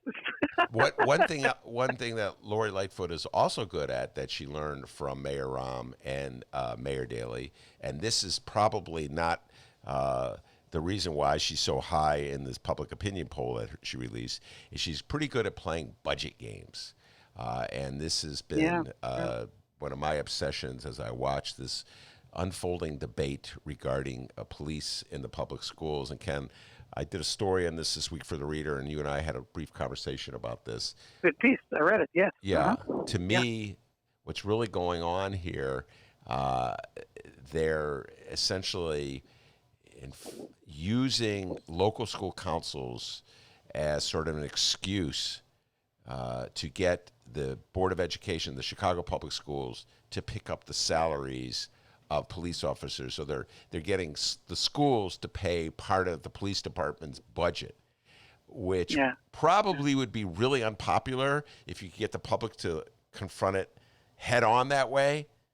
Yeah. But what mayors are really good at is sort of keeping those kinds of stark declarations in the shadows.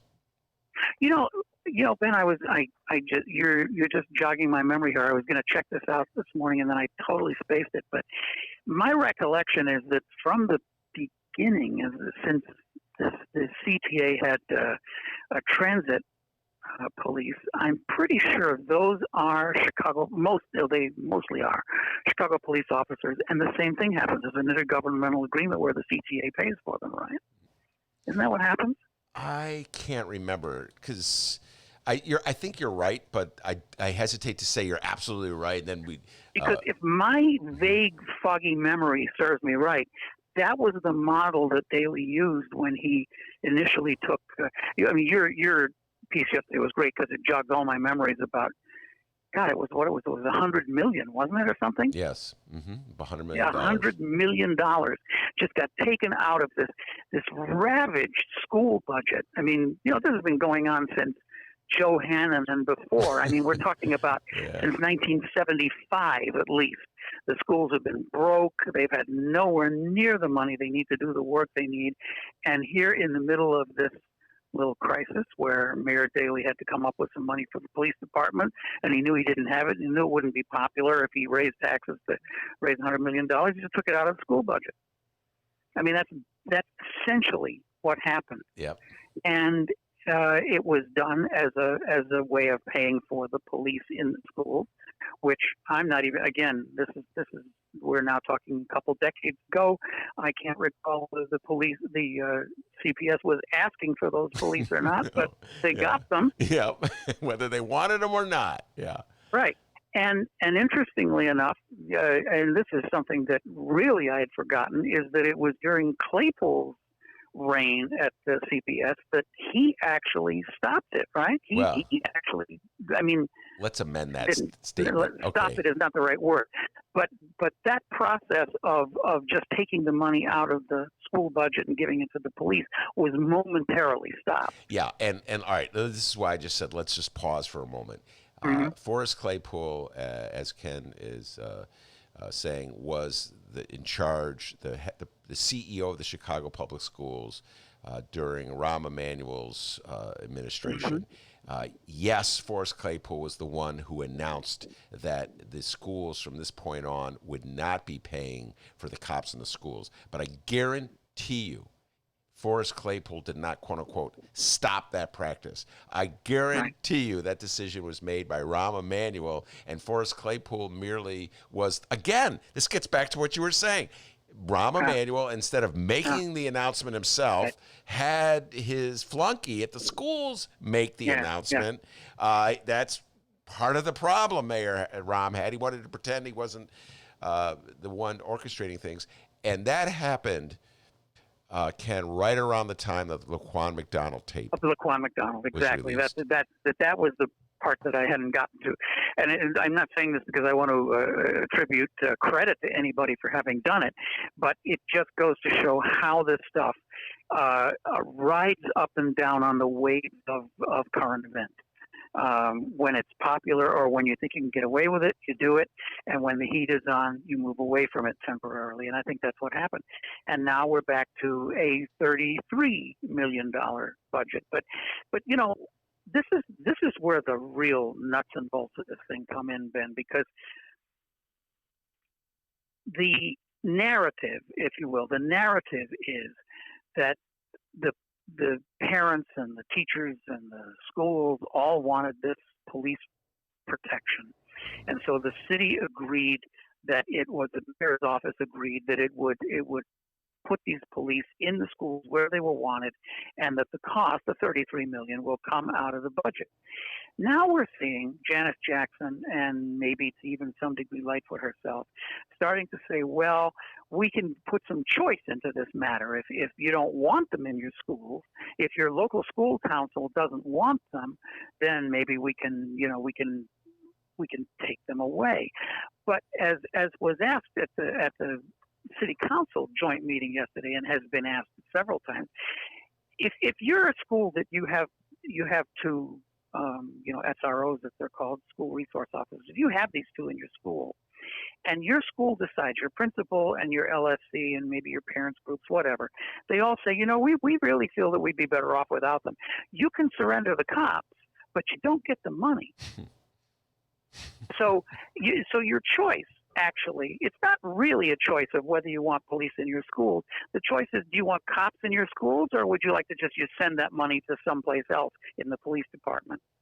because you're not going to get it for your school. Oh, So it continues to be a kind of a $33 million tax that the police department levies on schools. Yeah. Yeah, absolutely. No, they under the guise of giving local school councils a choice, they give them no choice at all, because as Ken's pointing out, if you put a price tag on the police officers or 2 police officers in a school, it may come out to, I'm just making up a number, $200,000. So if a school says, we don't want those police officers, we would rather have the $200,000, at which point the Chicago Public Schools, and you don't get $200,000. You get the cop in the school. We didn't say you get the money. We said you want the cop. Yeah, because that money's still going to the police department. It's right. Now it's interesting. I believe I saw this in one of the newspapers that actually the terms of the intergovernmental agreement, which I read, but I missed this the language. The intergovernmental agreement that between the Board of Ed and the police department. Let's just take a moment, by the way, Ken, to pause to just appreciate that. All of these entities, the Board of Education and the police department, are run by people appointed by the mayor. So the notion that there's like a negotiation for an intergovernmental agreement, you know? The intergovernmental agreement comes with 2 phone calls from the mayor. That's right. One phone call to the Board of Education and one phone call to the, all right, this is what you got to do. The schools are going to pay for these cops. Shut up and sign a piece of paper that says that. Yes, boss. But anyway, you see, this is part of the reason why mayors are so popular here, because there's a sense of order in all of that, isn't there, Ben? Yes. Isn't there something that's just kind of rewarding and warm about it? You know, we're not going to have all this yelling and screaming like they do in, like, I don't know, New York or something. No, it's all done. It's all settled. Calm down, Ben. Actually, we do have some. D, could you play? I don't think that Kenneth has ever heard. Let's play Raylo and Lori and their little exchange. Oh, yeah. That's a fun one. What's a gem on the show? Okay, I want an answer. It's not something you ignore. I think you're 100% full of shit, is what I think. If you think No offense, fuck you then. Who are you to tell me I'm full of Gets me shit? every time. Oh, okay. So, Ken, there's not so much order going on, okay? Not a lot of order in that conversation. But that's just pure entertainment. I mean, that's just total and pure entertainment. Everybody loves that. Yeah. So, anyway. Yeah, everybody loves it. That's why that we only heard it because someone illegally taped it, and the meeting itself was actually illegal as well. It was so funny. So it was an illegal meeting, an illegal taping of an illegal meeting. Nobody even knew this meeting was going on except them. Yeah, it's a violation of the Open Meetings Act. Lori Lightfoot immediately threatened to launch an investigation. I think she filed a complaint with the Attorney General's office, and then someone must have, hey boss, they must have pointed out, hey boss, the meeting was illegal. So it's really hard to the meeting was illegal. I don't know. Good point. Well, you know, she's new, Ben. She doesn't know these things yet. Yeah, she's only a corporate lawyer with like 40 years experience. Then it made it up all the way up to this attic. So things aren't as orderly, but your point's a good one. Back in 1995. I'm clowning around about that, but where I think the focus is, where a major point where the focus is this hearing yesterday at the city council. I thought it was really interesting. It was the Sun-Times write-up of the Nader's story today was pretty incredible. He said that all through the hearing, it was supposed to be an information gathering on, you know, how it works with the police in the schools and all that. But CPD and CPS officials didn't have any answers to several key questions. And those are, may I read them to you? Go ahead. How many students are arrested at school every year? I don't know. I'd have to look that up. I don't know. How many schools with officers have active local school councils? Active local school councils. Gee, I'm sorry, Alderman, we don't have that information, she says, leafing through her book. I'll find that out and get back to you on that or something like that. You've seen this happen a million times, right? Oh, yeah. How many officers have been removed from schools because of misconduct or complaints? I'd have to check that with the police department. I don't know if that number is available. I'll get back to you on that, Alderman. How many complaints have resulted in lawsuits? I mean, these are the kinds of questions that you really have to have answered. And there was no answer for them. So that's what led Sophia King to this thing of the false choice, cop or no cop. What you're actually telling us is we don't really have choice. We have a choice of whether we want one of your cops in our schools or not. And that's the thing that just brings me to this whole issue about the LSCs.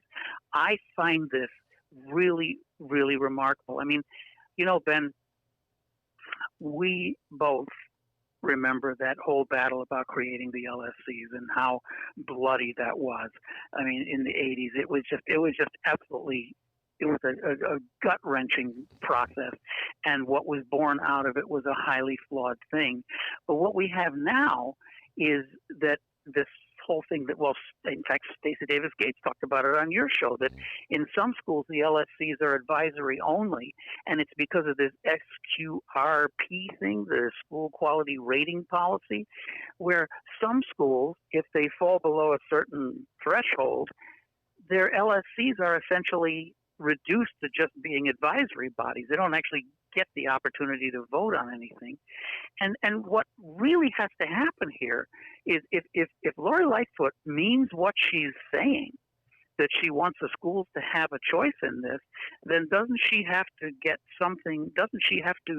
take the lead in making sure that the LSCs actually become something of a deliberative body in these schools and not just a rubber stamp for the principal? I mean, that was the whole idea of the LSCs, if I recall correctly, from 30 years ago. That's what they were supposed to be, not micro school boards, but hands-on organizations that monitor the schools and make decisions like this kind of decision, like, do we want active police in our school, yes or no? And by the way, the answer to that is across the board. There are probably many, many schools that really sincerely want to have police in their schools. They're worried. Their teachers are worried. Their parents are worried. And on the other hand, you've got Liz Dozier, who spoke to, I think it was the Sun-Times this week, and said, she was the principal of Fenger, and a very celebrated principal, and she said that she doesn't believe in police in the school. She thinks that even that giant school, Fenger, that she was running, that had so much violence in it, that it could still be handled better without police in it. So there's a wide variety of views, and maybe Lightfoot is right when she says that the schools should have the choice. But if you're going to give them the choice, then they actually have to have the choice. Yeah. We want the police, or we want to use that money. We want to not send that $200,000, your number. We don't want to send that $200,000 over to the police department. Thank you very much. We're going to keep it here, and we're going to hire some people or some services or whatever it is that we think our school really needs. And $200K for some schools is a pretty significant amount of money. Yeah, no, that was a great riff, by the way, Ken. And yes, I am so old that I remember what went down in the late 80s when the LSCs were invented. They emerged in the aftermath of the devastating 2-week strike, I think it was, and teacher strike of 1987. Yeah. Harold Washington was the mayor, and right before he died, he made the movement to decentralize the public schools. Harold Washington declared he did not want to be the boss in charge of the public schools. He didn't believe the public schools should be politicized. And so there was a movement to decentralize the schools. Each individual school will be governed by a local school council of teachers, parents, and community reps that would be elected by people in the neighborhood, parents, and the teachers. And they would have decision-making authority. Harold Washington died. Eugene Sawyer was mayor for a couple of years. It existed. They left it alone. Mayor Daley came into office, and he decided he said, what? What? I don't control everything? And here's the deal, folks. This is the point to the... If you have decentralization, for all its potential flaws, for all the noise, for all the unrest of democracy, right, for all the squabbling that occurs whenever we have a democracy, if you have that, then the mayor can't decide on her own to take $100 million out of the public schools and send it to the police department. And that's what decentralization does. It puts control over the money in the hands of the schools. Mayor Daley decided he didn't want to give up control of the money, And so he got the law changed, and they went from a decentralization model to a centralized model, and it's been that way ever since 95. like that. Just like that. And they called it reform. The first thing was reform. The second thing was reform. Well, it was reform. It was reformulating, right, yeah. So this is my first rule to anybody in the city of Chicago or the state of Illinois. Do not believe what they tell you when they're reforming something, okay? It's usually deform. But, and a lot of, again, this gets back to my point, Ken. A lot of Chicagoans, you're right. They you know what? I'd rather have order. I'd rather have an autocracy with the mayor in charge than a democracy. And I think that's... I'm sure people who lived under Mussolini felt that way, too. It's like the old trains are running on time kind of situation, right?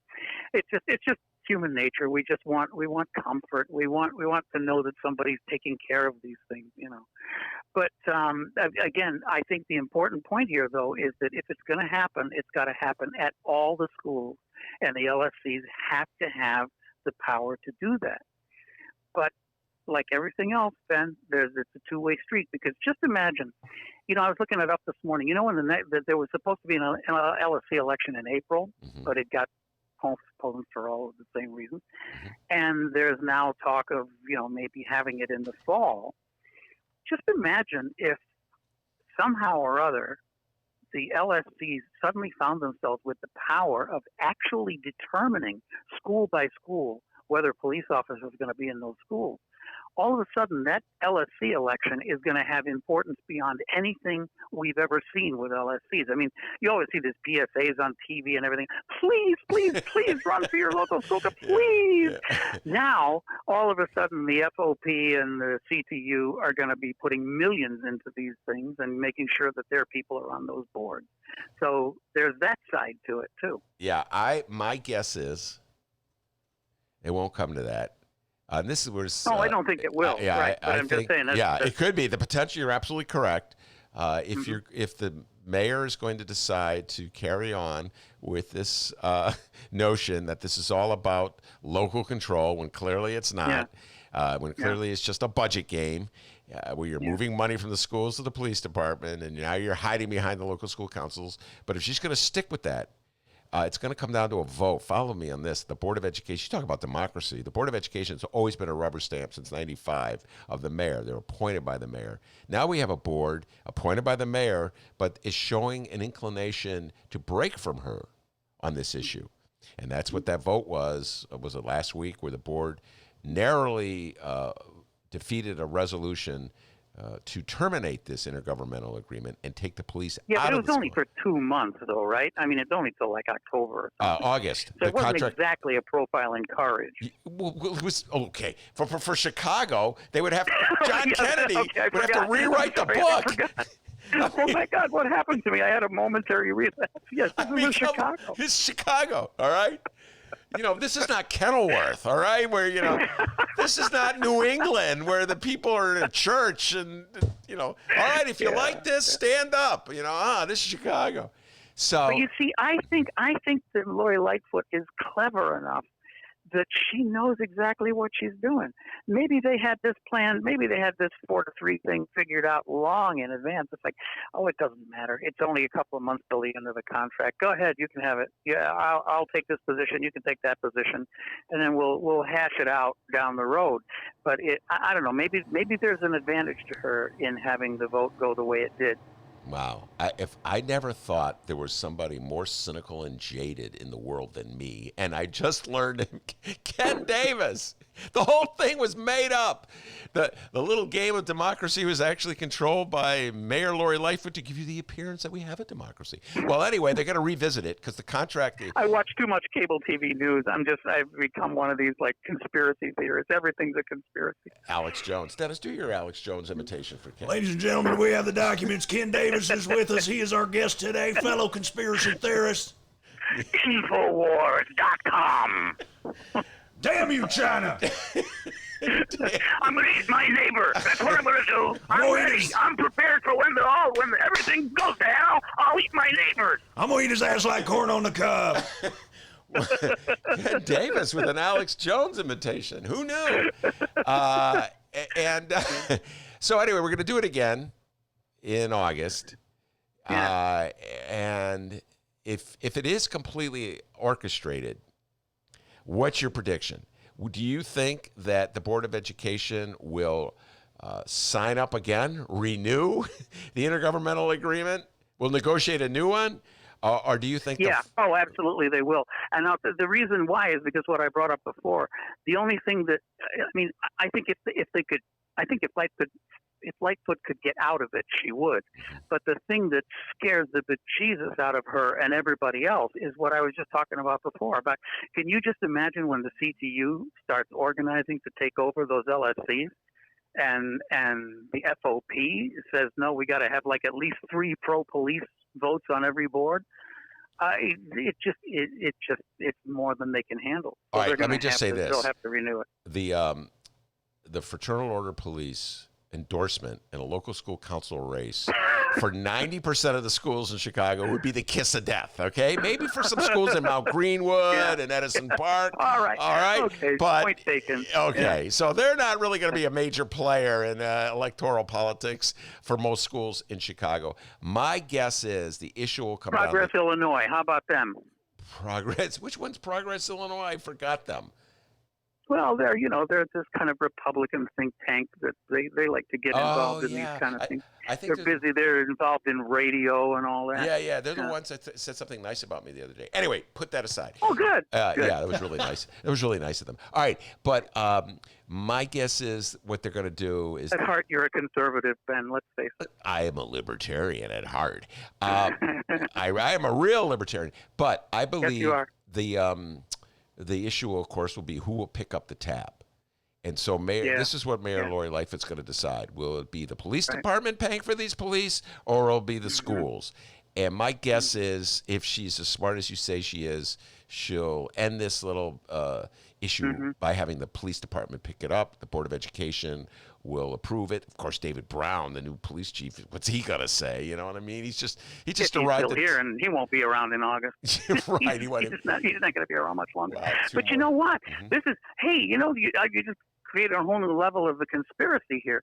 This gives her a couple of months to get the public riled up about not wanting the police in the schools, so that there'll end up being only 20 schools that actually really want the police in the schools.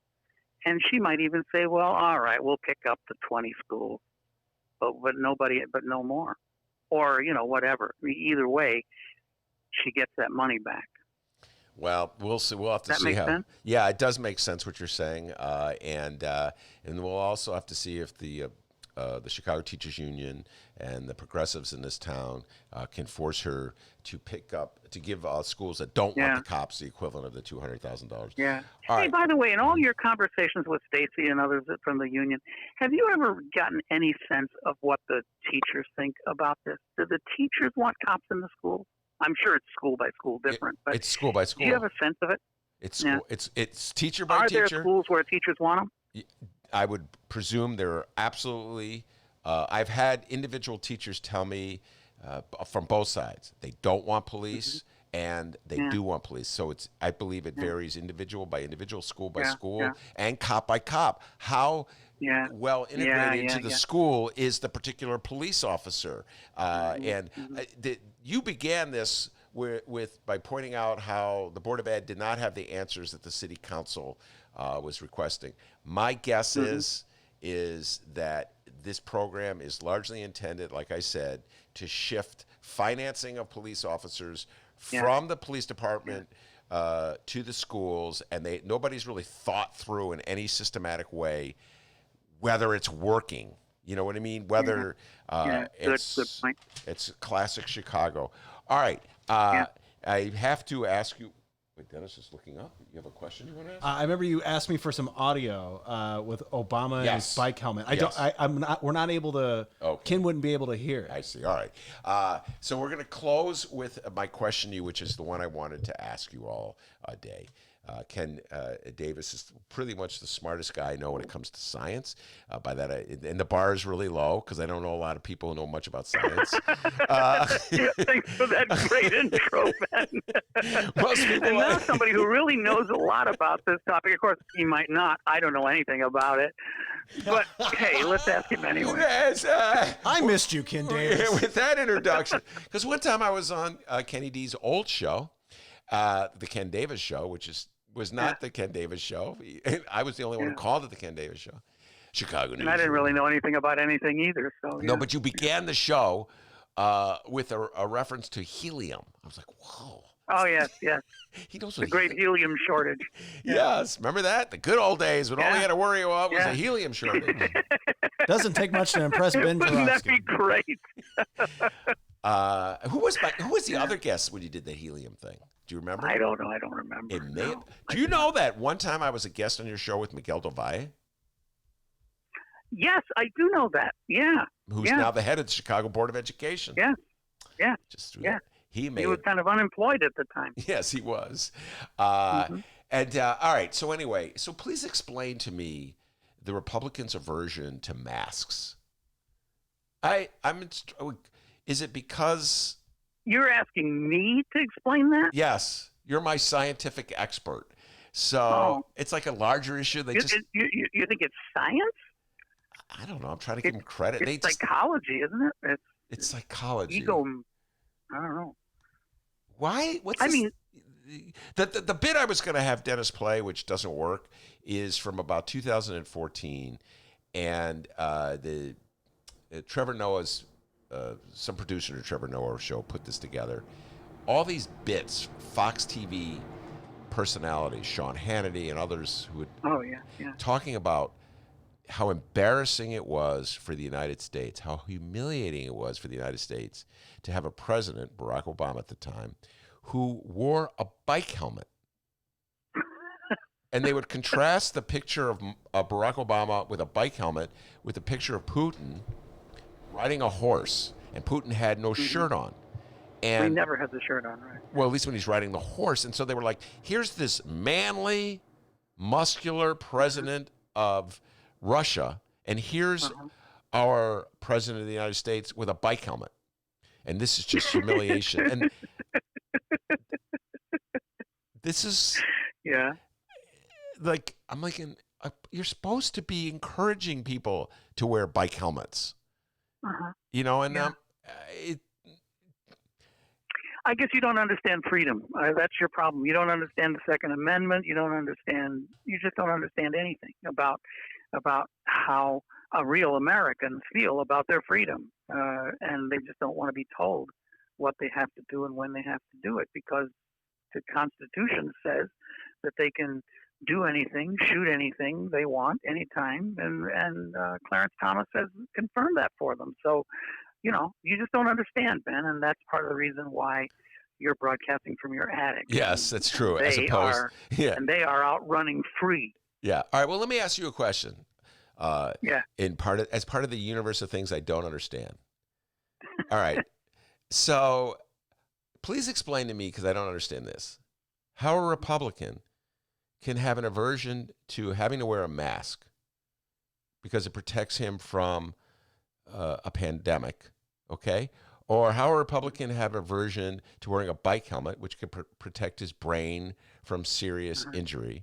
Or how a Republican can have an aversion to wearing seatbelts even, okay?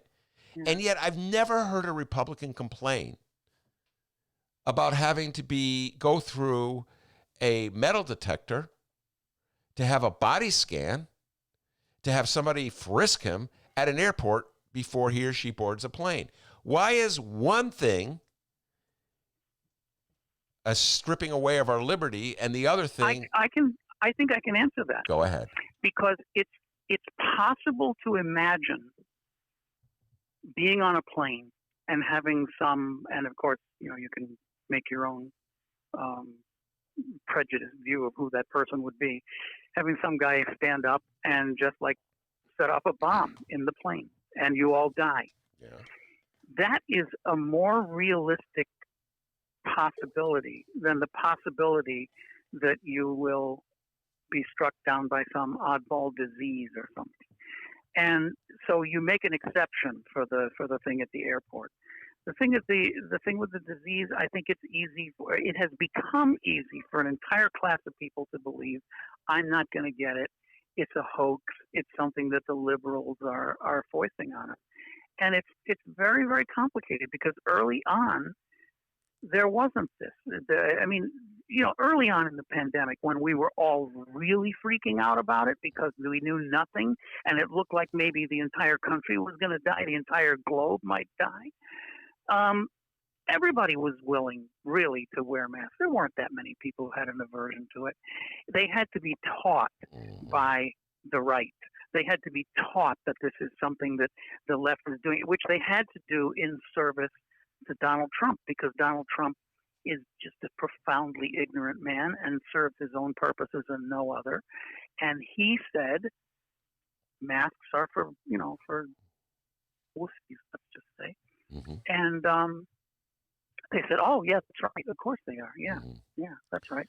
It's the liberals that want us to do this." And so they bolted, and it gets all the way up to that video that I saw. When you're sitting with your phone and you just scroll through and videos just wash all over you, and then an hour later you remember seeing it, but you can't remember where you saw it. But it was something going on in Texas of there were a couple thousand people or something demonstrating in the bar area in, I don't know if it was Austin or Houston or something. And they're just all demonstrating without their masks on, demanding that they be let into these closed bars to get a drink because that's their First Amendment right, the right to assemble. They want it. Well, and that's where we've come to. I can't explain it, but that's where we're at. Well, obviously, the issue is not a principle.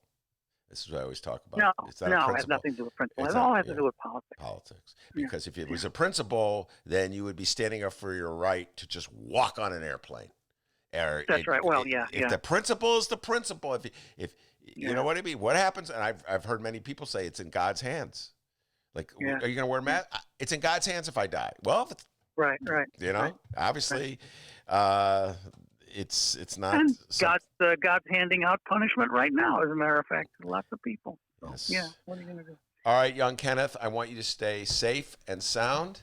And enjoy your 4th of July, and do not set off any firecrackers. Yes, Dennis. And Ken Davis, we asked all of our listeners on the Facebook, Twitter page, and all that, if you could describe the first half of the year 2020 in one word, what would it be? I saw that, and I thought I would try to come up with something really clever, and I didn't. Oh no, I don't know. I don't know how to describe it. I really don't. I'm sorry, I failed you. Wow, that's really great job, Ken. Great improv. Period Zany's improv. And he's a Ken Davis. I don't really know. Okay, well, thank you. Well, Ben's word was the F word. Yeah. Lori Lightfoot. I have one word to say to you, 2002, and it starts with F and it ends with U. Yeah. No, Lori Lightfoot, you are 100%. Anyway. All right, young Kenneth Davis, thank you very much. Stay safe. Listen, son. Yes, sir. If there's a next time, you know what I really would like to talk to you about? Seriously, just for 1 second. This whole thing about this $50 million initiative to provide free internet to something like 100,000 school children and their families. That's my pet peeve, yes.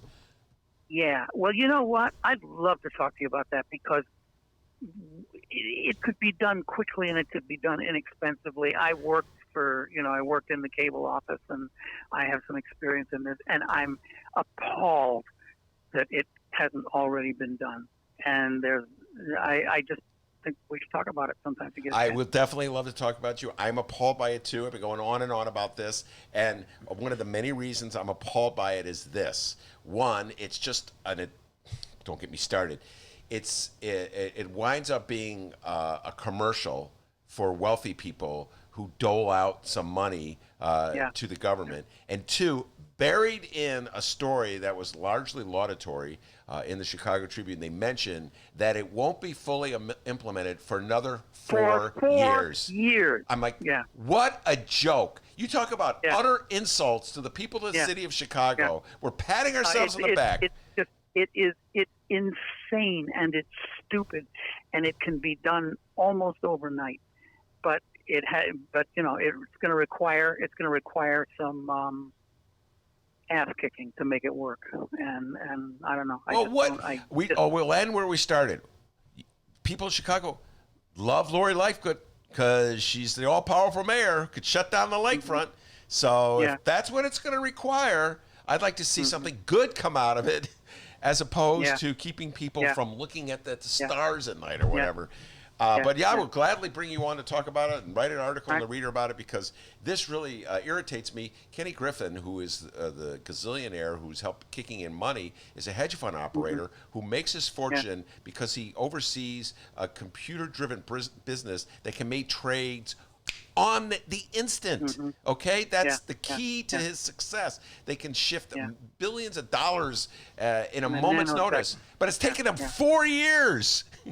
What is it? If you're entering your freshman year of high school, that means you're out of luck for your entire high school career. That's how much Chicago cares about its poor kids in internet deprived. I'm with you 100% on this one, young Kenneth. You got me going. I'll pull some numbers together, and we'll talk about it later. All right, very good. That's Ken Davis. Got me going. Thank you very much, young man. Young Kenneth Davis. It's a blast talking to him as always. D, you got any updates before we head out the door? Ken Davis. Miss Ken Davis. He's the man. Kenny D. We do have an update here. The following comes from Block Club Chicago. And I'm just going to say it. The hardest working woman in the whole block club, Kelly Bauer. Read a lot of articles from Kelly Bauer. Don't forget Colin now. Colin is the man. Colin Boyle. You're awesome. But boy, I see a lot of these Kelly Bauer stories. Keep up, Colin. All right. The following comes from Block Club Chicago. It says here, the city of Chicago is ordering travelers coming from states with high numbers of coronavirus infections to quarantine for 14 days upon arriving in Chicago. The city issued the emergency travel order on Thursday. Mayor Lightfoot announced this in a tweet. The order comes as states throughout the country, including those near Chicago, are facing a surge in coronavirus cases. All right, so this seems good. City ordering travelers coming from states with high numbers of coronavirus infections to quarantine for 14 days upon arriving in Chicago. My question, how the hell do you monitor that? Yeah, well, that was, by the way, let's give a shout out to the Bright One. That was in the Sun-Times as well, my beloved Bright One. Your good friend Mitchell Armentrout wrote it for the Sun-Times. Love that guy. And yes, the order in effect indefinitely offers no details, I'm reading from the Sun-Times, on exactly how it will be enforced. So the answer is D, nobody knows. All right, there we answered but that. But it looks good. That looks good. It looks good. And meanwhile, keep walking on that lakefront path. Move it! Oh, I was looking at the stars. I had to hold my nose when Superintendent Kelly talked about Michigan State, but that's all right. What's with the Michigan State? Come on, the Spartans. You love the Spartans. Can't we all get along? All right, but that is our show for today. And everybody, we want to remind everybody to check out this weekend's Vinny J bonus interviews. Yeah, those are fireworks in the background. 3 interviews for you to download, available at 5 a.m. Saturday, Sunday, and Monday.